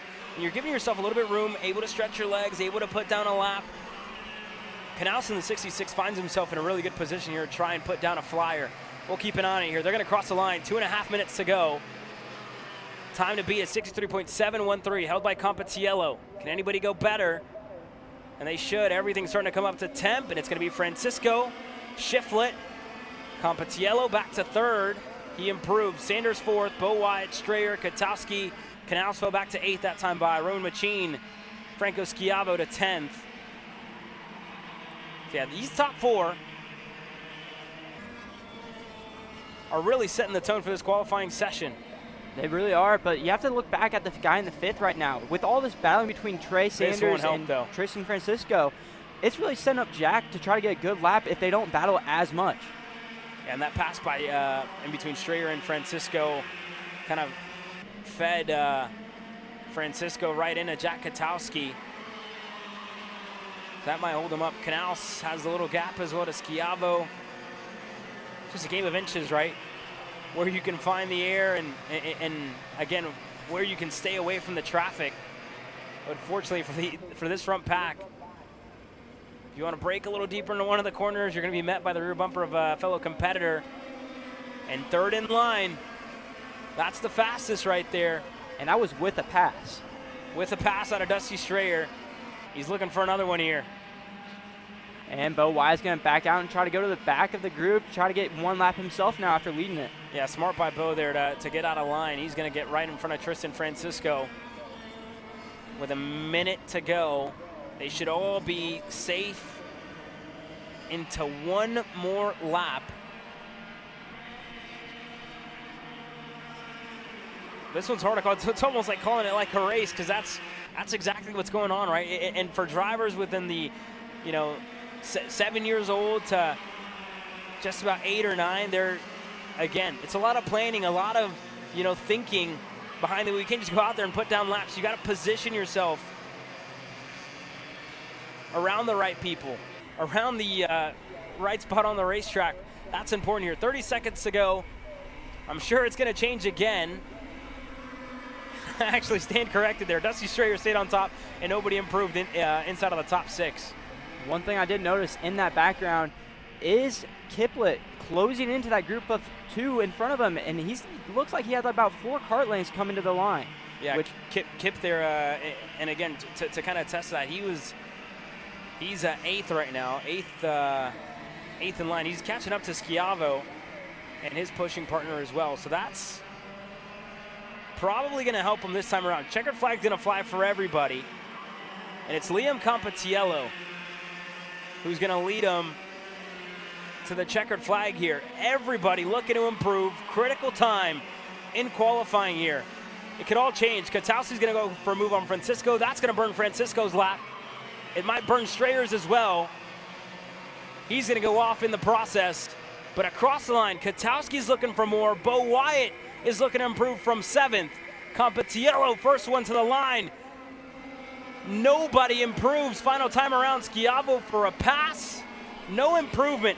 Dusty Strayer for Speed Concepts Racing is going to take the pole position in Micro Swift. Yeah, if you look down this order, no one really improved later in the session. They all kind of got it on lap 3 and 4 of trying to decide who wanted to lead. Once everyone started falling back, they didn't really get a good lap again. Yeah, only driver to really put down a flyer on lap number 6 was Bo Wyatt. That was his best lap of the session. But again, just a little bit too late there for Bo Wyatt. But Dusty Strayer, that was exactly what he needed. 103.171 on the pole position going into Saturday. More here in a couple of moments. So Grace Overbeck is standing by with some trackside info. Grace? Yeah, thanks, Caleb. I'm actually checking out these new rental carts that MCC just dropped in about a week ago, and I had to pick this one because, I mean, it's pink. It looks so cool. Anyways, checking out these rental carts, I kind of had a question for you guys up in the booth. I mean, these carts are out on track during the week, and I'm wondering, how are the tires on these tracks, not on these tracks, on these go-karts, how are they going to affect what we're going to see out on track? Are they going to affect grip somehow for our drivers out here so far this weekend? I don't know. What do you guys have to say? Well, that's a very good point, Grayson. At a track with, again, very busy activity like they have here at MCC, it's a stiffer tire on those rental carts. They have to last for a very long time. They have very long lives. So, Hunter, I think myself and yourself, we've had our own little bit of fun within rental kart competition. I've actually done an enduro here, but it does feel a lot different than the regular MG Reds that everybody's driving out here this weekend. It's, again, as far as the track conditions go, it's going to lay down maybe not as much rubber as the MG Reds, but it definitely does play a factor when you talk about the type of rubber that's getting laid down. Yeah, you know, it's a little bit different type of rubber. Each tire manufacturer has a little bit different. So, like, you have the Vega Reds, which they'll be out here in a couple weeks for the CKNA Summer Nats race, and then you have the MG Reds, and then you have the Invicos. Now, the Invicos and the MGs are basically the same tire. They're coming out of the same factory, just different name. So it's a little bit different when you get to that side, but honestly, I don't think you're going to see that much of a difference going into this weekend with how much rubber gets laid down here. And it's a big change, right? It's almost like those tires really don't put down rubber because of how stiff they are and how heavy those rental carts are as well for MCC, getting their new fleet from Burrell Art. But I tell you what is going to lay down rubber here. It's going to be some shifter racing action with 6 gears. And again, you talk about these the rear tires, especially on these shifters, getting heavily used. That's exactly what's going to lay down the rubber. But as far as changing things up, if they're running mid-weekend, it could have a little bit of effect, like we've seen at Orlando Kart Center. That they always. It was always something different when you went out there on a green racetrack where those rentals could bring on some dirt onto the track. But on a weekend where they're kind of parked for the entire weekend and you don't really see them, you only see them today. The track changes so much throughout the day on Thursday, and it evolves into what it is for pro karting, that you don't really kind of feel the effects. You'll feel it, I think, first session, right, when it's a green racetrack, if you will. But as the weekend goes on, these softer compounds, the MG Reds lay down, MG Reds and MG Yellows, I should say, lay down a whole lot of rubber, more so compared to what the rental carts do. If they're running mid-weekend, might be a challenge, right, when you get out there first session in the morning. But since they're parked, I'm sure all these drivers are happy with a similar racetrack to what you had the day before. Yeah, I mean, the biggest difference you're going to see with the rental karts is there's going to be more dirt on track. I mean, you're not going to really see a rubber difference mid-weekend. If me and you are on the racetrack at the same time, look, it might be a whole lot of dirt on the track. Yeah, you know, Caleb, you're not wrong. There'd be a little bit of damage, but, you know, we'll let that slide for a different time. But as the shifters roll out, we got Jordan Musser out front with the #1 plate, of course, this year, followed by none other than Magic Kart of Matt Machiko. Yeah, Matt Machiko, again, he was a champion himself a couple of years ago, 2 years ago to be exact, to close off the 2024 season, actually. Musser was able to win in 25, bringing in the #1 plate here into 2026. That being said, look, it's been all about one man in the shifter category. He has won every single session, every single time that he's hit the racetrack. Jordan Musser has been flawless time and time again. He hasn't finished anywhere else but first whenever the green flag is flown for racing competition. And again, he's just looking to get another pole position to his name and continue the, again, consistency that he's had. And that consistency has been, his worst finish has been a first place. That tells you as much as you need to know. Yeah, he swept the year so far, so you can't beat that. It's pretty hard to beat. He's sitting way out in front compared to everybody else in the points. And someone like Jordan Musser has the experience of racing for so long. And then if you look at him on Facebook, during the week, he's posting videos trying to help younger drivers become better. And that's one thing you like to see out of someone with as much experience as him. An advocate for the sport of Euro, right? Always trying to promote the shifter package based out of the Dallas Metroplex in the state of Texas, and always kind of promoting and looking to teach as well the new drivers into the karting scene, and as well finds himself racing over at Grid Life week in, week out at some of the various events that they have there on the car side of things. So he's, again, a speed junkie viewer, right? Always wanting to be behind the wheel, always wanting to take part in anything that has 4 wheels and a steering wheel. He's with a gas pedal and a brake pedal. He's always up for the challenge. And again, this weekend, drivers are going to look to take the challenge to them, right? See what they can do. There are 2 classes here: KZ Super Masters and the Masters division, separated by the number plates. So Matt Machiko currently is fastest over Jordan Musser. It's a 53.752 for Matt Machiko. And that's the challenge, right, that he was looking for over at Charlotte, and that he was looking for over at Newcastle. He's brought it here in Cincinnati. Musser's only second, Scott Presti's in third. And then the fastest of the Supermasters, it's the Crow Show, John Crow, in the 5:31. He's currently 6th overall and leading this field, leading the Supermasters field, I should say.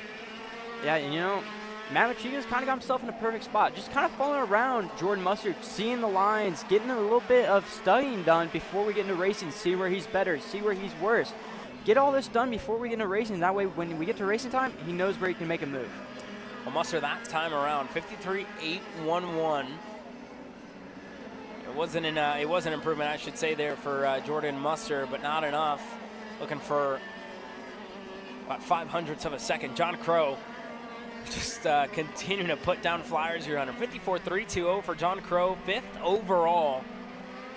That's with, again, Masters drivers included. He's well, now 5th. Yeah, 5th overall. And John Crow on the VTM RS machine just continues to put down laps, flyer after flyer. Improves. 1.5 minutes to go. And Jordan Musser still looking for a little more, and that could be the first big really upset in the Pro Masters division. And we just got it. Jordan Musser to the top of the board, that time by. And again, just proving me wrong right as soon as I say it. He was pole out at Newcastle, and he was pole as well at Charlotte. Max Pappas slowing in the infield on his way up to turn number 4. Just as we were talking about a fellow Burl Art starting to pick up the pace here a little bit. And you see the separation between himself and Matt Machiko starting to open up here. 0.08 of a second. Yeah, it's just getting and that hand in the air. That's going to be an early exit here. Yeah, he raised that hand. He knew he got a good lap. He's gonna call it quits.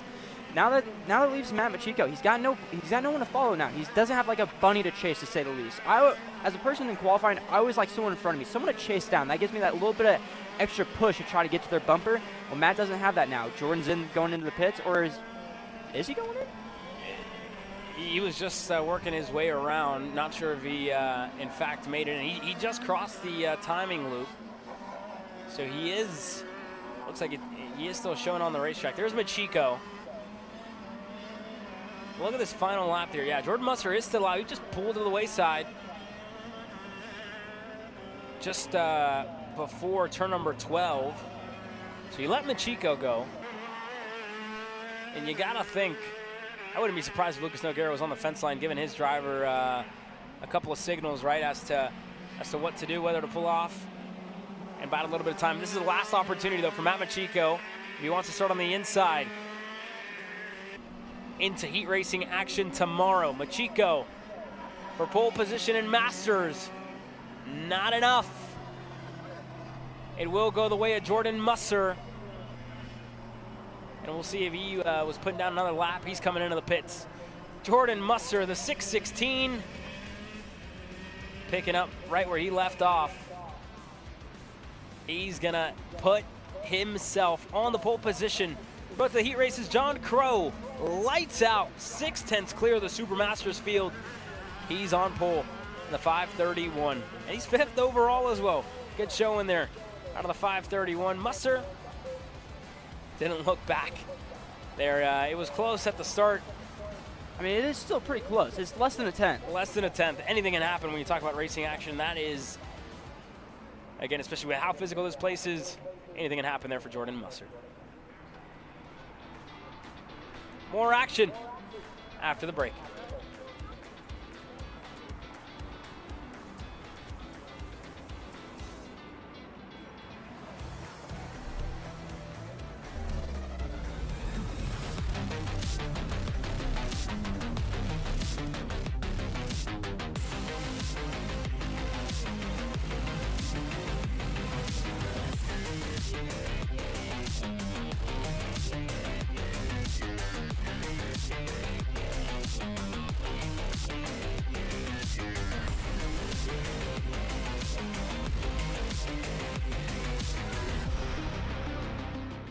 Hi, I'm Jackson with Alpha Race Hub.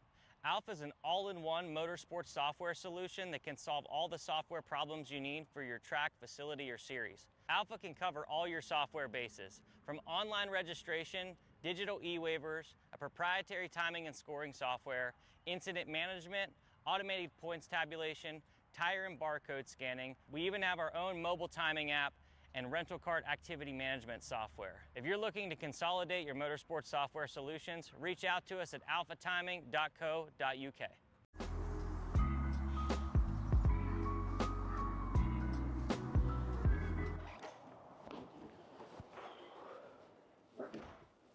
Hey, what's up, Caleb? What's up, Brandon?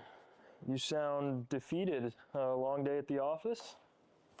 Yeah, got stuck at a cat food marketing meeting for like 3 hours. I don't know a thing about cat food, and I don't even work in marketing. And then I got sent on a coffee run like I was some sort of intern. Then at the end of the day, when I went to go get gas, I just realized everything is so darn expensive nowadays, man. Yeah, you got that right. Like, do you have any idea how much we're spending on Netflix? That's like 20 bucks a month. Do you know how much we're spending on cable? That's like 50 bucks a month. But you know what isn't expensive? Tell me. Kart Chaser Premium.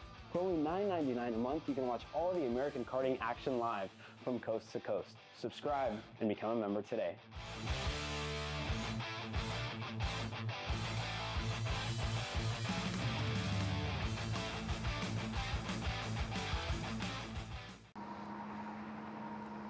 Cat food marketing.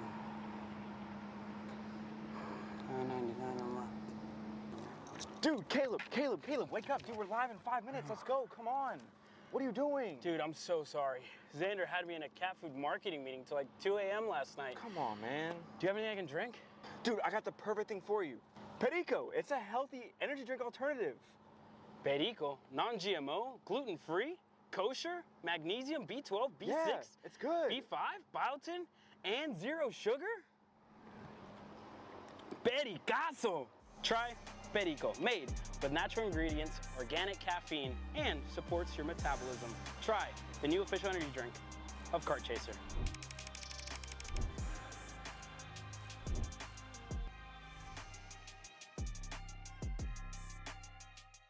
Champions.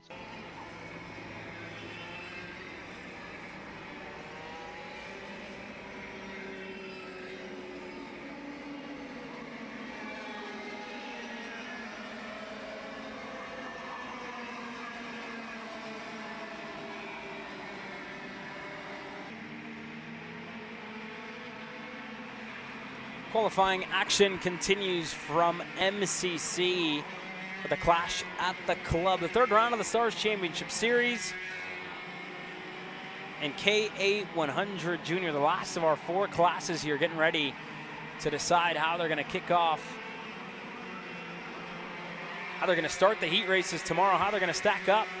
But it's all said and done, luckily for William Vieder, gets another shot at qualifying after an early exit in the OKNJ division. And this is a field with a lot of drivers, a lot of familiar faces, and they're just over the 30 mark here, Hunter.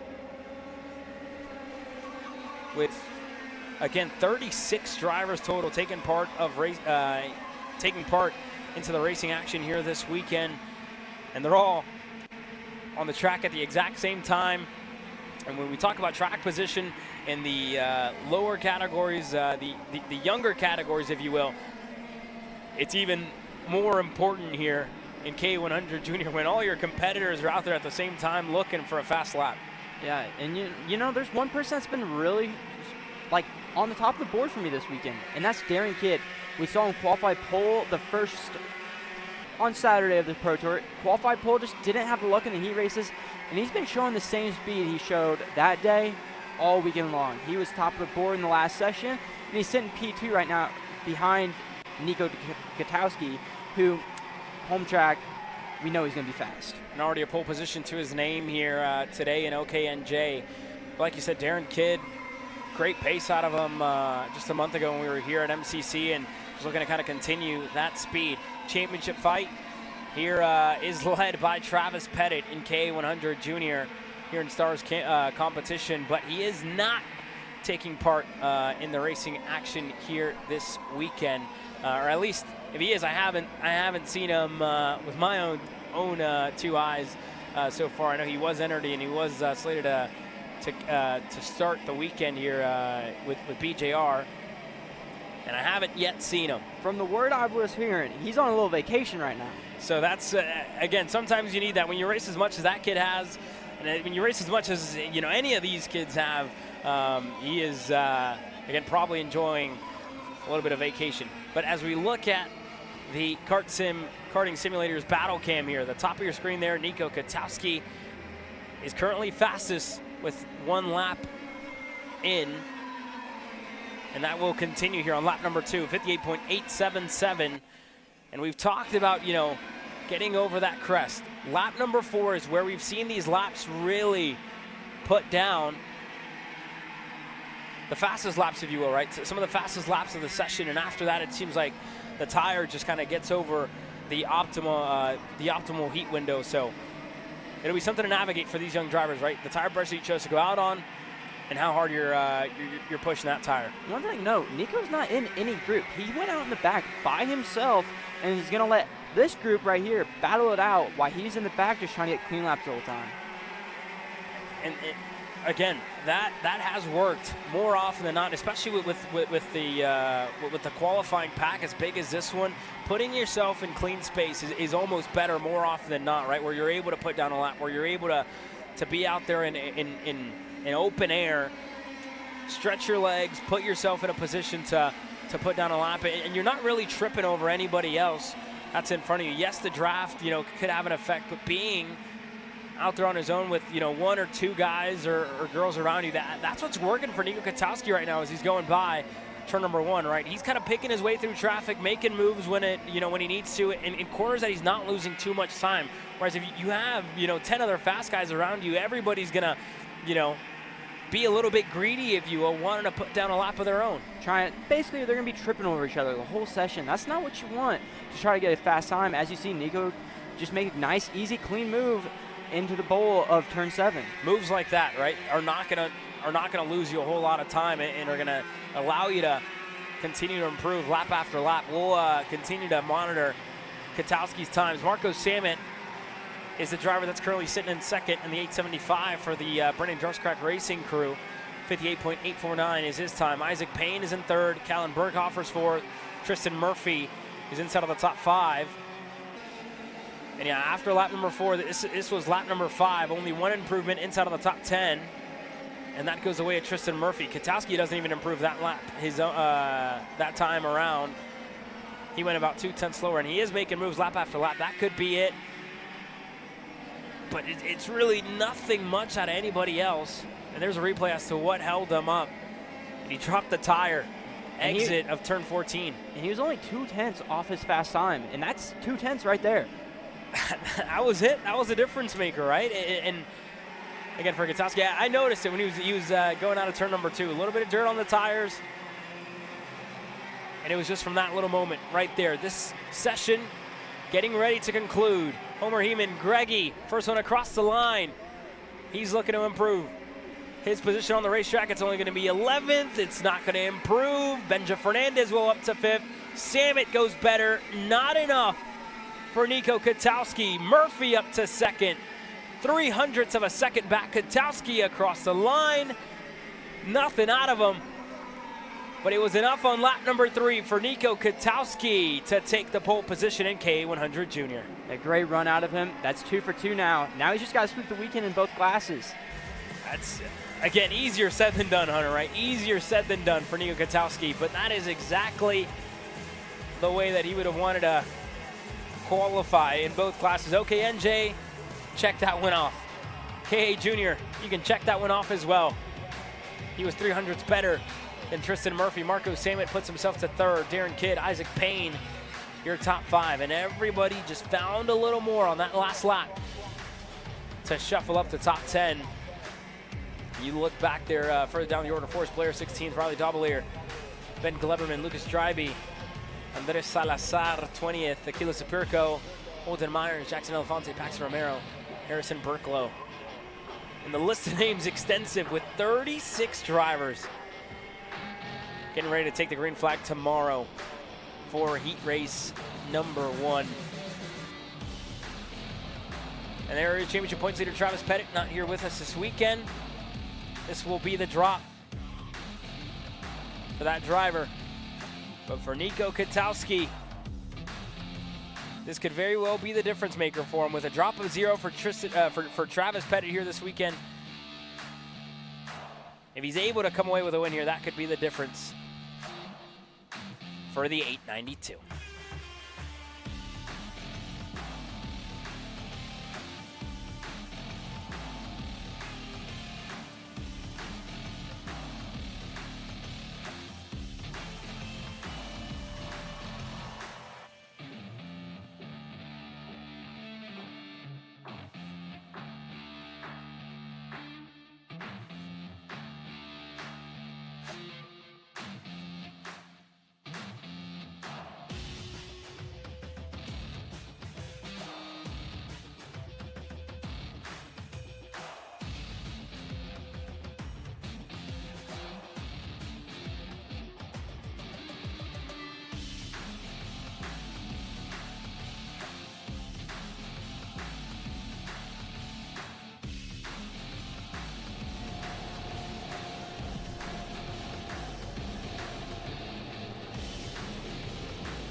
well, it's time to set the grid in Swift Stars. They get ready to qualify here. 7 minutes, the duration of this session for the Swift Stars drivers. Last time out here at MCC, it was Brody Stoffel under mixed conditions, a race that was dry up until 2 laps to go, and one of them is going to go around, and no pun intended there, but it was indeed Aiden Go. Unfortunately, going around in the S's on the way, or on the exit of turn number 10. He found himself facing the wrong way in the grass, and Stoffel not wanting to lead. He goes to the bottom. That's going to stack up this field. And Westbrook's already gone. He's just going to put his head down and keep driving. He's not looking back. He's going to let this group battle it out as he, no, I take that back. He's going to slow down now. It's almost like he heard you there, Hunter, as drivers coming through. They're going to take out the cone there, coming to the line, and this group is all mixed up. Drivers pulling off, looking to put in a lap. And just nobody wanted to be the first one out. And I really don't blame him, right? But they can't spend much of the session doing this here. It looks like one of the Paralympians just looking to avoid Brody Stoffel. He was, I think, starting a lap and just obliterates the cone there off the racetrack. Aiden Go, heartbreak. He's not even going to be able to put one in. He's going to be out of this session early, Hunter. It's not what you want to see, especially for someone as fast as Aiden Go. He's had some good luck here. He had really good luck here last year at the SCUSA Pro Tour. Swept the weekend back in the micro category. He moved up this year. Just hasn't really had the greatest pace, but he's always been up front. Yeah, again, the pace has been there, but the results just haven't really shown, right, where it's been a win, like we were so used to seeing him last year to close off his chapter in the Micro Swift division. So this year, right, it's a return and a lot of hard work to do for that young man at a track that he's fairly comfortable at with the wins that he's had. So for the Paralympic driver, again, some work to do, but if anybody can do it, it's definitely him. His teammate Marcelo Flores is going to look to carry the flag for the Paralympic team. The driver taking out the flag, or the cone, sorry, that looked like it was Leo Tavares in the 107. Another one of the Paralympians here in this front group. Tyler Black was just right behind him. And the fastest is indeed Marcelo Flores, right behind Slate Harrell, who's leading this field away. Last time out for the King of the Castle, it was Hudson Howard with the win at the end of the weekend. But when the dust settled, Enzo Ramos was awarded the win. Hudson Howard would be shuffled back to 4th, looking to get some championship points here this weekend. He's currently 3rd in the standings, and Dutch Westbrook is the championship points leader. And he just dropped back even more. He doesn't want to be in the group. He wants to. Oh! Big contact for a couple. Howard's off on the exit of turn number 1. 2 more. Leo Tavares, Marcelo Flores, as Westbrook was rounding turn number 1. Just a very awkward incident there in between a couple. Flores, Tavares, and one more as they were working their way into turn number 1. And we're gonna have another look at it. It looked like Flores wanted to make a move into turn number 1. Wasn't on, and then Howard, I think he looked ahead in the corner and found himself off the racetrack. It looked like just Howard trying to avoid it, yeah. Howard just kind of backed out, and then the 107 just kind of hit him, and then Howard had nowhere to go. Yeah, Harrell's still out there, but it's Westbrook who's leading this pack. And further back, nobody can decide who's going to be the first one to lead this group. The action continues in the midfield as Liam Francisco looking for a move in turn number 1. But yeah, just a matter of making a move there for Marcelo Flores. Kept Hudson Howard from setting himself up for a lap. And luckily for him, still 2 minutes. And as long as that Jay Howard machine has no damage on it, he will have time to put down a lap. Where he is on the racetrack, that's a mystery at the moment with how many of them there are. It probably won't be a great lap. He's got no draft. He's kind of in the middle of no man's land right now. If he is still on track, we don't know. Yeah, it'll be something to keep an eye on if and where Hudson Howard finds himself. He's 8th. Luckily for him, we were talking about, just getting over the the crest of the tire window. That could be the only benefit here for Hudson Howard as they continue to make moves here. There's Hudson. He's getting at the front of the group. He's at the front of the group with how long it took for him to rejoin. He's the first one out. He's going to put down a lap. You know, so be it. He's still out there. That's the important part of all this. And again, 197 is off, and that is Aiden Go. I don't know if he was trying to get refired or what exactly happened there for Aiden. Yeah, he was trying to get refired and just couldn't. Stuck in the infield. Unfortunate for that young man, not going to be able to even put up a fight. He's 24th as it stands. As they work their way through, Stoffel again going to the bottom, doesn't want to lead. They can't waste too much time here, though. That's the important part. Stoffel is on the provisional pole here by 0.07 of a second, and he doesn't want to give anybody else an opportunity to put down a flyer. And they're about to start their last lap. We got 25 seconds left on the clock. This is the final lap they're going to get right here. And we're about to find out. Stoffel, he's going to pull off and let another couple by. Luckily for him, nobody improves. Canache's in second at the moment.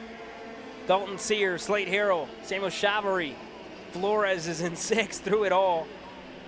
And he's actually not going around at the moment. He is parked. Francisco Howard still in eighth, no improvement for him. Tavares, Liam Estala is your top 10. Dutch Westbrook, championship points leader, all the way down in 11th here, Hunter. And another little moment for him in the infield on the exit of turn number 7. Probably not going to be any better than 11th. No, that wasn't a good for Dutch Westbrook at all. Hudson Howard kind of got a little bit sideways on the exit, and Dutch Westbrook had nowhere to go and just kind of hit the rear of Hudson Howard and just kind of ruined his lap right there. Yeah, not the way that Westbrook would have wanted to close this one off. Howard, he's going to go through on Francisco. It's a Hail Mary attempt for anybody to go better than Brody Stoffel here. 62.563, timing to beat, 0.07 of a second. Canache is the closest. She's behind Stoffel himself. First to the line is Harrell. Nothing. Howard up to fourth.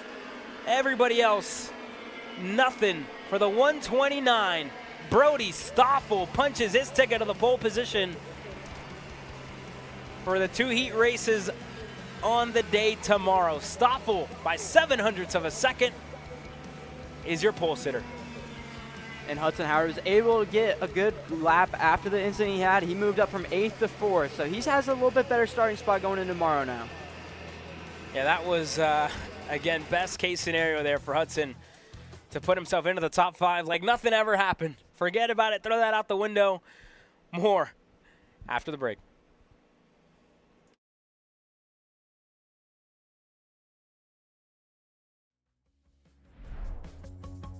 Champions aren't just born on the kart track. At SimShop, we deliver professional-grade simulators with the best performance-to-price ratio in the industry. Founded by racers who understand what you need, our SimMagic and Moza equipment is powerful enough for the pros, yet affordable for everyone. With unmatched customer support and a thriving community, we're your racing partner. Visit simshop.com today.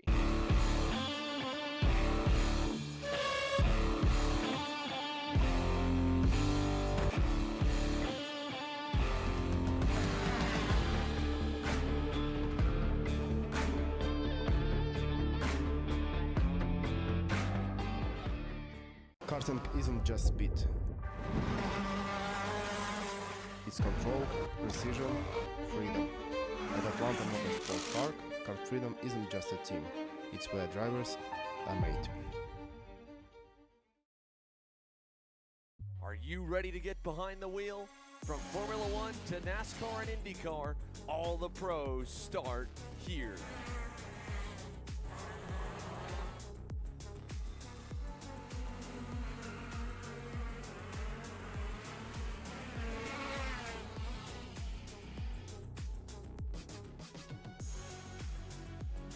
For more information, check us out online at mcckarting.com or call us and go racing today. When it comes to innovation on the track, Odenthal Racing Products leads the pack. From the highly popular EasyGP camera mounts to our tough case to GoPro case, racers everywhere trust ORP for strength, reliability, and precision. We're proud to be the #1 engine mount manufacturer in the USA. And with our new easy bumper retainer system, you won't get caught out with a failed bumper bolt again. Odenthal Racing Products. Lead or get left behind.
Last two groups of the day get ready to set the grid for tomorrow before heading into heat racing action. And it's the KA Stars qualifying Group B, with half of this field out there on the racetrack. 22 drivers total here in this one, Hunter. Yeah, 22 of them, and that is a host driver, it looks like. Turn Didn't get number a 4 number there. on it. It looked like Danke, Spencer Danke in the 908. He went out there 13th on the racetrack, off the racetrack. Turn number 4. And if he's not able to get refired, that will end his session early. It is Spencer Danke, as you called it, and it doesn't look like he's going to get out there. Just too much. I think the grass is just a little bit too thick to get out there, especially with how much it's rained the past couple days. Yeah, and the Stars officials cannot help, unfortunately. So that is going to be an early exit for Spencer Danke, who's going to have to start at the rear of the field. But with 40 plus getting ready to take part of the racing action here this weekend, the Stars Championship Series here at MCC. This group is split in two, and this is the back half of the pack. Championship points leader Alan Isenbarg still waiting to go out. Second of the championship, Christopher McKeithen as well. Up next, Edgar Rodriguez is third. Hayden Jones, Sam Tutwiler. That's your top 5 in this KA Stars Championship here, Hunter. Yeah, the first two people that you see in the championship in this group right now is P12 and P13 in the championship. It is going to be Matt Landers and Jordan Klein in this group. But one person I'm really shocked that's in this group is Oliver Nybert. He's had great pace, especially in the junior category that we saw last year. And he showed great pace in the beginning of the year at the first round in Charlotte, I believe. Yeah, Oliver Nybert was lights out back at Charlotte for the Queen City Gambit. He was, again, fighting up at the front of the field more often than not. And this weekend, speed just kind of not exactly there for the 956. Who's looking to make an argument to start it inside of the top 10 tomorrow whenever heat racing action kicks off. And we'll see what he can do. He's currently following around the 912 of Ryan Moore for the MPG Motorsports camp. The two of them having a little bit of racetrack ahead of them. And a little mistake out of Nybert there on the exit of turn number 14 is going to open up the gap between himself and Ryan Moore. Time starting to come in, but it's Blade Fountain at the top. Teddy Blum on the Pantano up to second. And it changes. Drew James for the Trinity Karting Group. Fastest of them all in the 959. And we haven't really seen that much of Drew James. Last year, he had the big incident where he was out of karting. And me and you actually filmed him racing in the wheelchair at Amy Grant's last year. Yeah, he was in great spirits through it all. And again, even talking to him this year, he was, just adamant about getting back in the seat. He returned over at the United States Pro Kart Series, and he's been working over with the Trinity Karting Group, wrenching and mechanicking for Finnegan Bailiff throughout the year to again put together a ride for this weekend, and he's done so, right, to get himself back in the seat, back in a racing action. And this time out, it's on a Burrell Art, a new package for him, a new look for him as well, with Trinity Karting Group continuing that relationship that he's had over the past, racing KA Stars here at the Stars Championship Series, back then when it was on a Kart Republic a couple of years ago. Now it's on a Burrell Art for Drew James, who's just now crossing the line. He's right there on the red and white machine, and that'll be something to get used to, as one driver had a big off on the exit of turn number 11, one of the McAleer racing machines. It looked like the 947, and I'm not exactly sure if it was the 947 or the 977. 947, sorry, that was Riker Ekholm, who was in 5th. So indeed, one of the McAleer racing machines, Riker Ekholm, turn 11, gets another one. And that was Riker, unfortunately. He was running 5th, luckily. But that would be a heavily damaged front end there, Hunter. Big impact. Big impact on the front end. Right on the right front, just kind of went straight in the wall, and it just kind of dug in for a minute, and then it shot him back out after staying in it for a little bit. Yeah, that's going to be a ticket to the frame table later on today. There's a 977 of Nick Mercer. He's currently running 20th, as Drew James is starting to work his way up to some fellow competitors. Blade Fountain is currently 2nd in the 930. And Teddy Blum on the FDM Pantano under the Timmy Tech camp is currently in 3rd. James has caught him on the exit of turn 11. That's going to slow him down just a little bit as they work their way down and on to turn number 12. 13 seconds to go this session, getting ready to draw to a close, but there's still another half. How fast can you go in this session, and where can you stack up? Drew's calling it quits after getting caught by traffic right there. But that leaves one more lap for Jordan Klein, and she improves to 3rd. Yeah, it was a good final lap there for Jordan Klein. 58.856 for Jordan. Up and into 3rd in group. Oliver Nybert, 10th. Just really, really surprising there for Nybert in the 956, considering the pace that we've seen out of him at events past here this year. Definitely not what you expected out of Oliver Nybert. Yeah, something more to find for that young man. We'll see what he can do tomorrow. But with the checkered flag flying for everybody, it's going to be who can go faster than Drew James. Whenever Alan Isambard, Christopher McKeithen, Edgar Rodriguez, Sam Tutwiler, Jared Clark, Langdon Boer, Chris Harrower, Rutsky, Ian Quinn, and more hit the racetrack here. Last lap for everybody. And Nybert went up to 5th. There you go. That's what he needed. Oliver Nybert up to 5th. Good recovery for him. But you know he's going to be wanting more at the end of it. Still another group qualifying, group number A, in a couple of moments. And the championship fight continues here between Christopher McKeithen and Alan Isambard. 724 points for Isambard, 691 for McKeithen. Still looking for that first win on the year. Isambard was able to take the win over at the Queen City Gambit. And then you have Edgar Rodriguez sitting back in 3rd right now in the points. A little bit further back, 622. He's had great pace this year after switching over to the BGR team. And he's still looking for a podium, right? It's been 2 finishes inside of the top 10, a 6th and a 5th. Good enough to put himself into top 3 in the championship.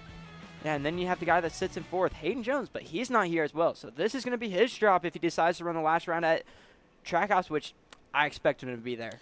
Yeah, that's a place that Hayden Jones is all too familiar with, and we'll be expecting him when we return to the house. Daniel Perez going to be one of the first ones to hit the racetrack. He's also getting another familiar face over at Apex. Was able to get a win already on the year over at AMP, I believe, was the weekend. He was able to get his win. Then we saw him for the opening round of the United States Pro Kart Series. The driver who was born and raised in Georgia, then making the move out to North Carolina, making the trips as well, various trips out there to Trackhouse Motorplex, following the competition. He's getting ready to go out. And as well, the return of one driver who's had a lot of pace, Isaac Malquit, gets ready to qualify here. Coming up next.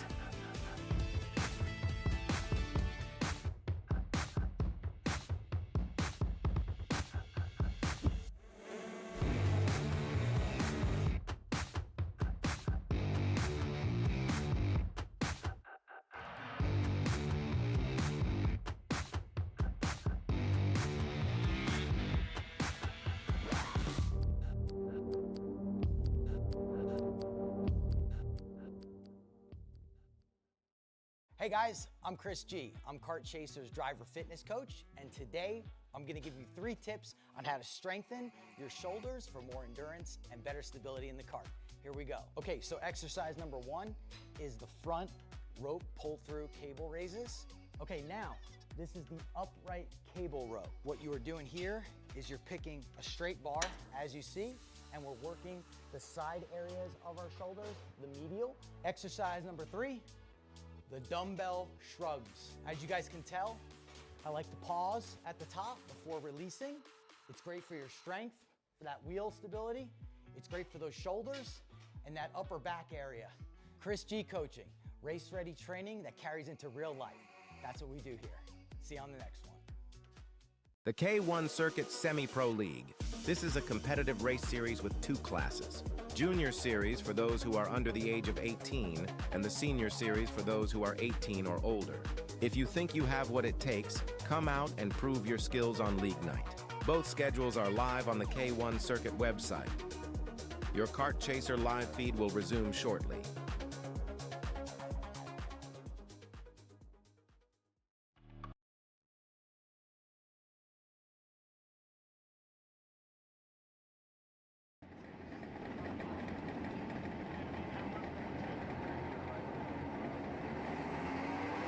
Engines have fired down on the grid, and it's time to qualify the final group of the day. Alan Isambard wasted no time in putting himself out there on the racetrack. He is running around with Quentin Angeli, who's right behind him, both of the Rocket Racing Company machines.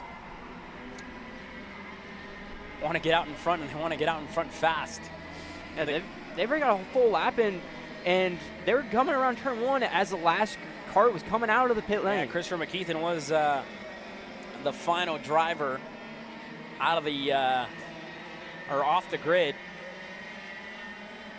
and that could be beneficial for Alan Isambard if he's able to catch him. The two of them fighting for a championship, and we'll see what or where the two of them end up at the end of this qualifying session. A lot of drivers, a lot of names to keep an eye on here, but who better than the championship points leader to follow along for this opening lap here, Hunter?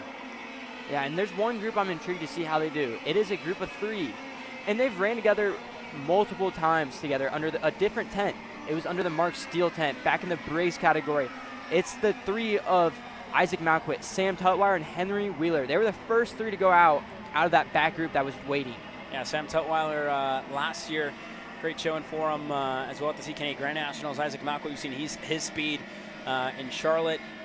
He was lights out throughout the heats in the pre-final as well, and he's going out with Henry Wheeler and company. Wheeler's going to drop a tire, and Sam just able to get by at a good time. But these 3, again, like you said, right? Keep an eye on these 3 under Mike Doty Racing this weekend. Malquit's going to drop a tire of his own on the exit of turn 14. But a lot like Isambard, these 3 are the ones to watch, especially when Isaac Malquit had the speed that he had at the end of the practice action. He topped the timing charts, and here he's going to do it again for a second as James Overbeck, another one of the hometown kids for the Brandon Jarsacrack crew, is going to put himself to the top, 58.197. And we haven't really seen James that much in KA. He's been putting the focus more towards the 125cc pro category. But I was talking to his dad, Matt, and Matt just said he didn't think the engine program was quite where it needed to be for this year, so they were thinking just drop back to the KA for this event. Yeah, this is, again, a series where James has become a champion, a track where he's won a lot of races.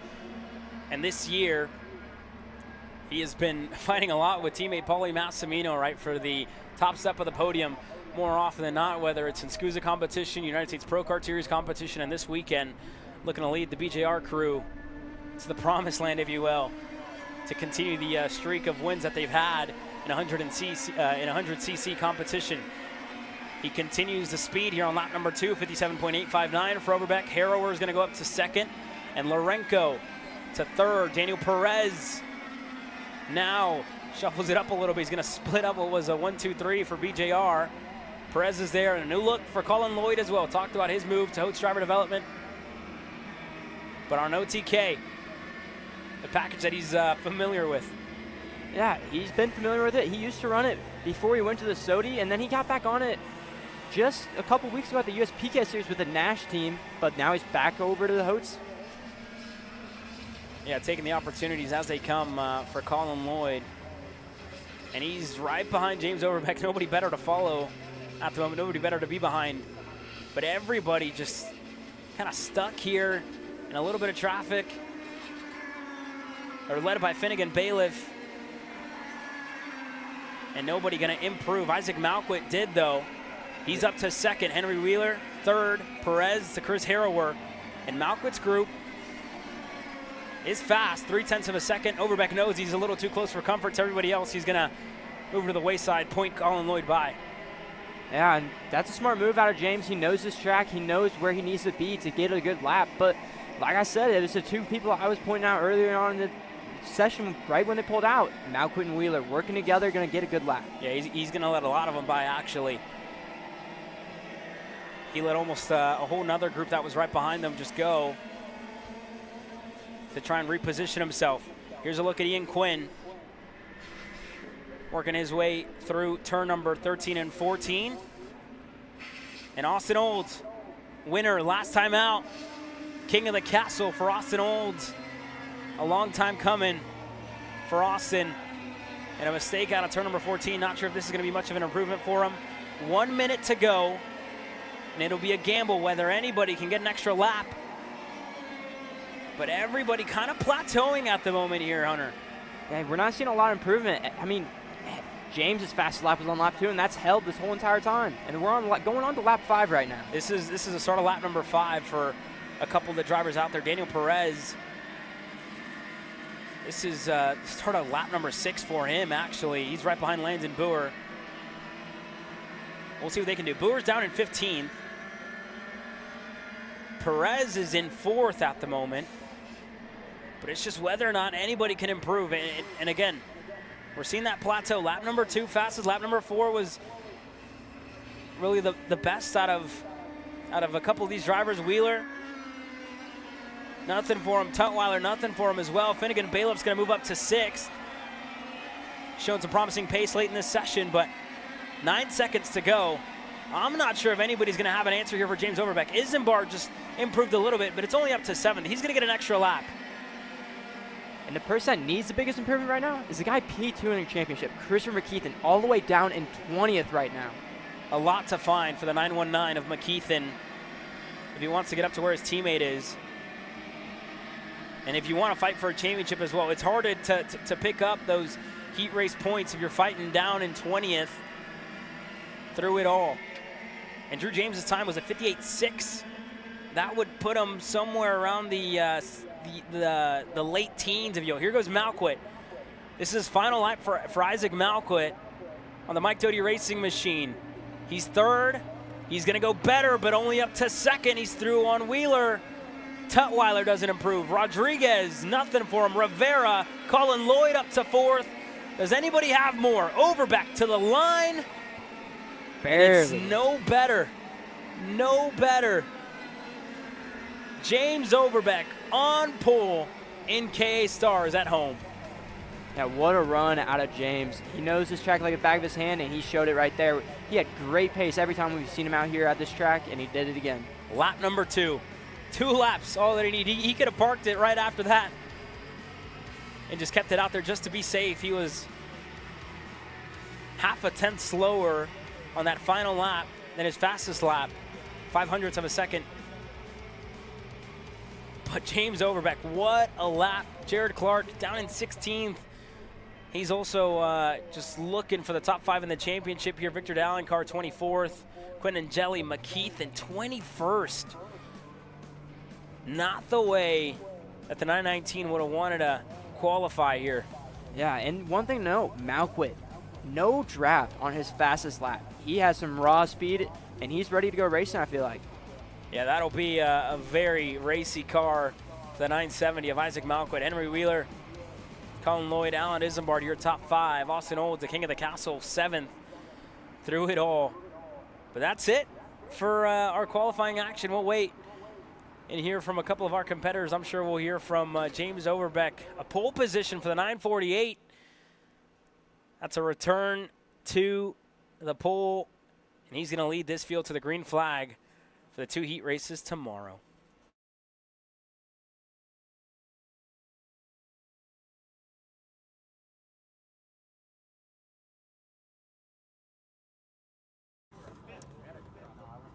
James Overbeck starting pole position for our KA senior class.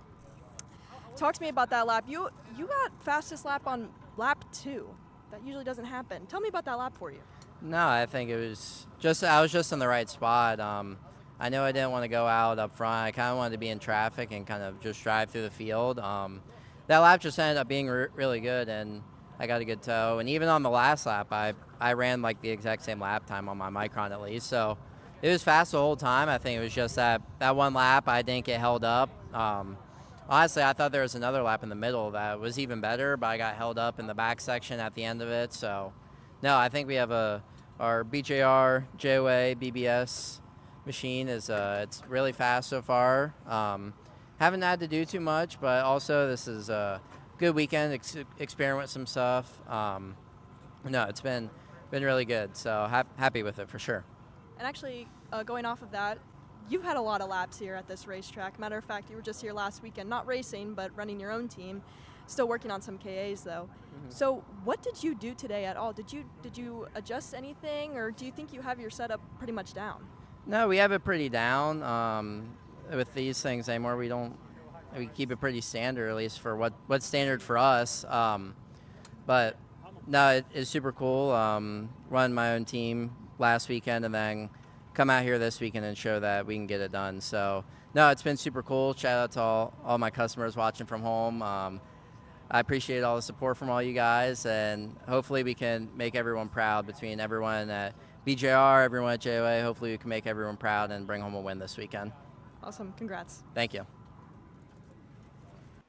Well, there you guys have it from James Overbeck. Happy to be on top set, but you see it in his facial expression there. Knows it's a very, very long weekend at hand for him. That being said, that concludes our coverage here on the Friday. Tomorrow, it's all about racing.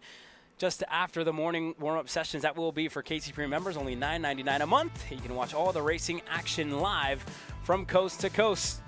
The sun getting ready to set here in Cincinnati. For myself, Caleb Vieska, from Hunter Bolton, from Grace Overbeck, we thank you very much for watching. We'll see you bright and early tomorrow morning.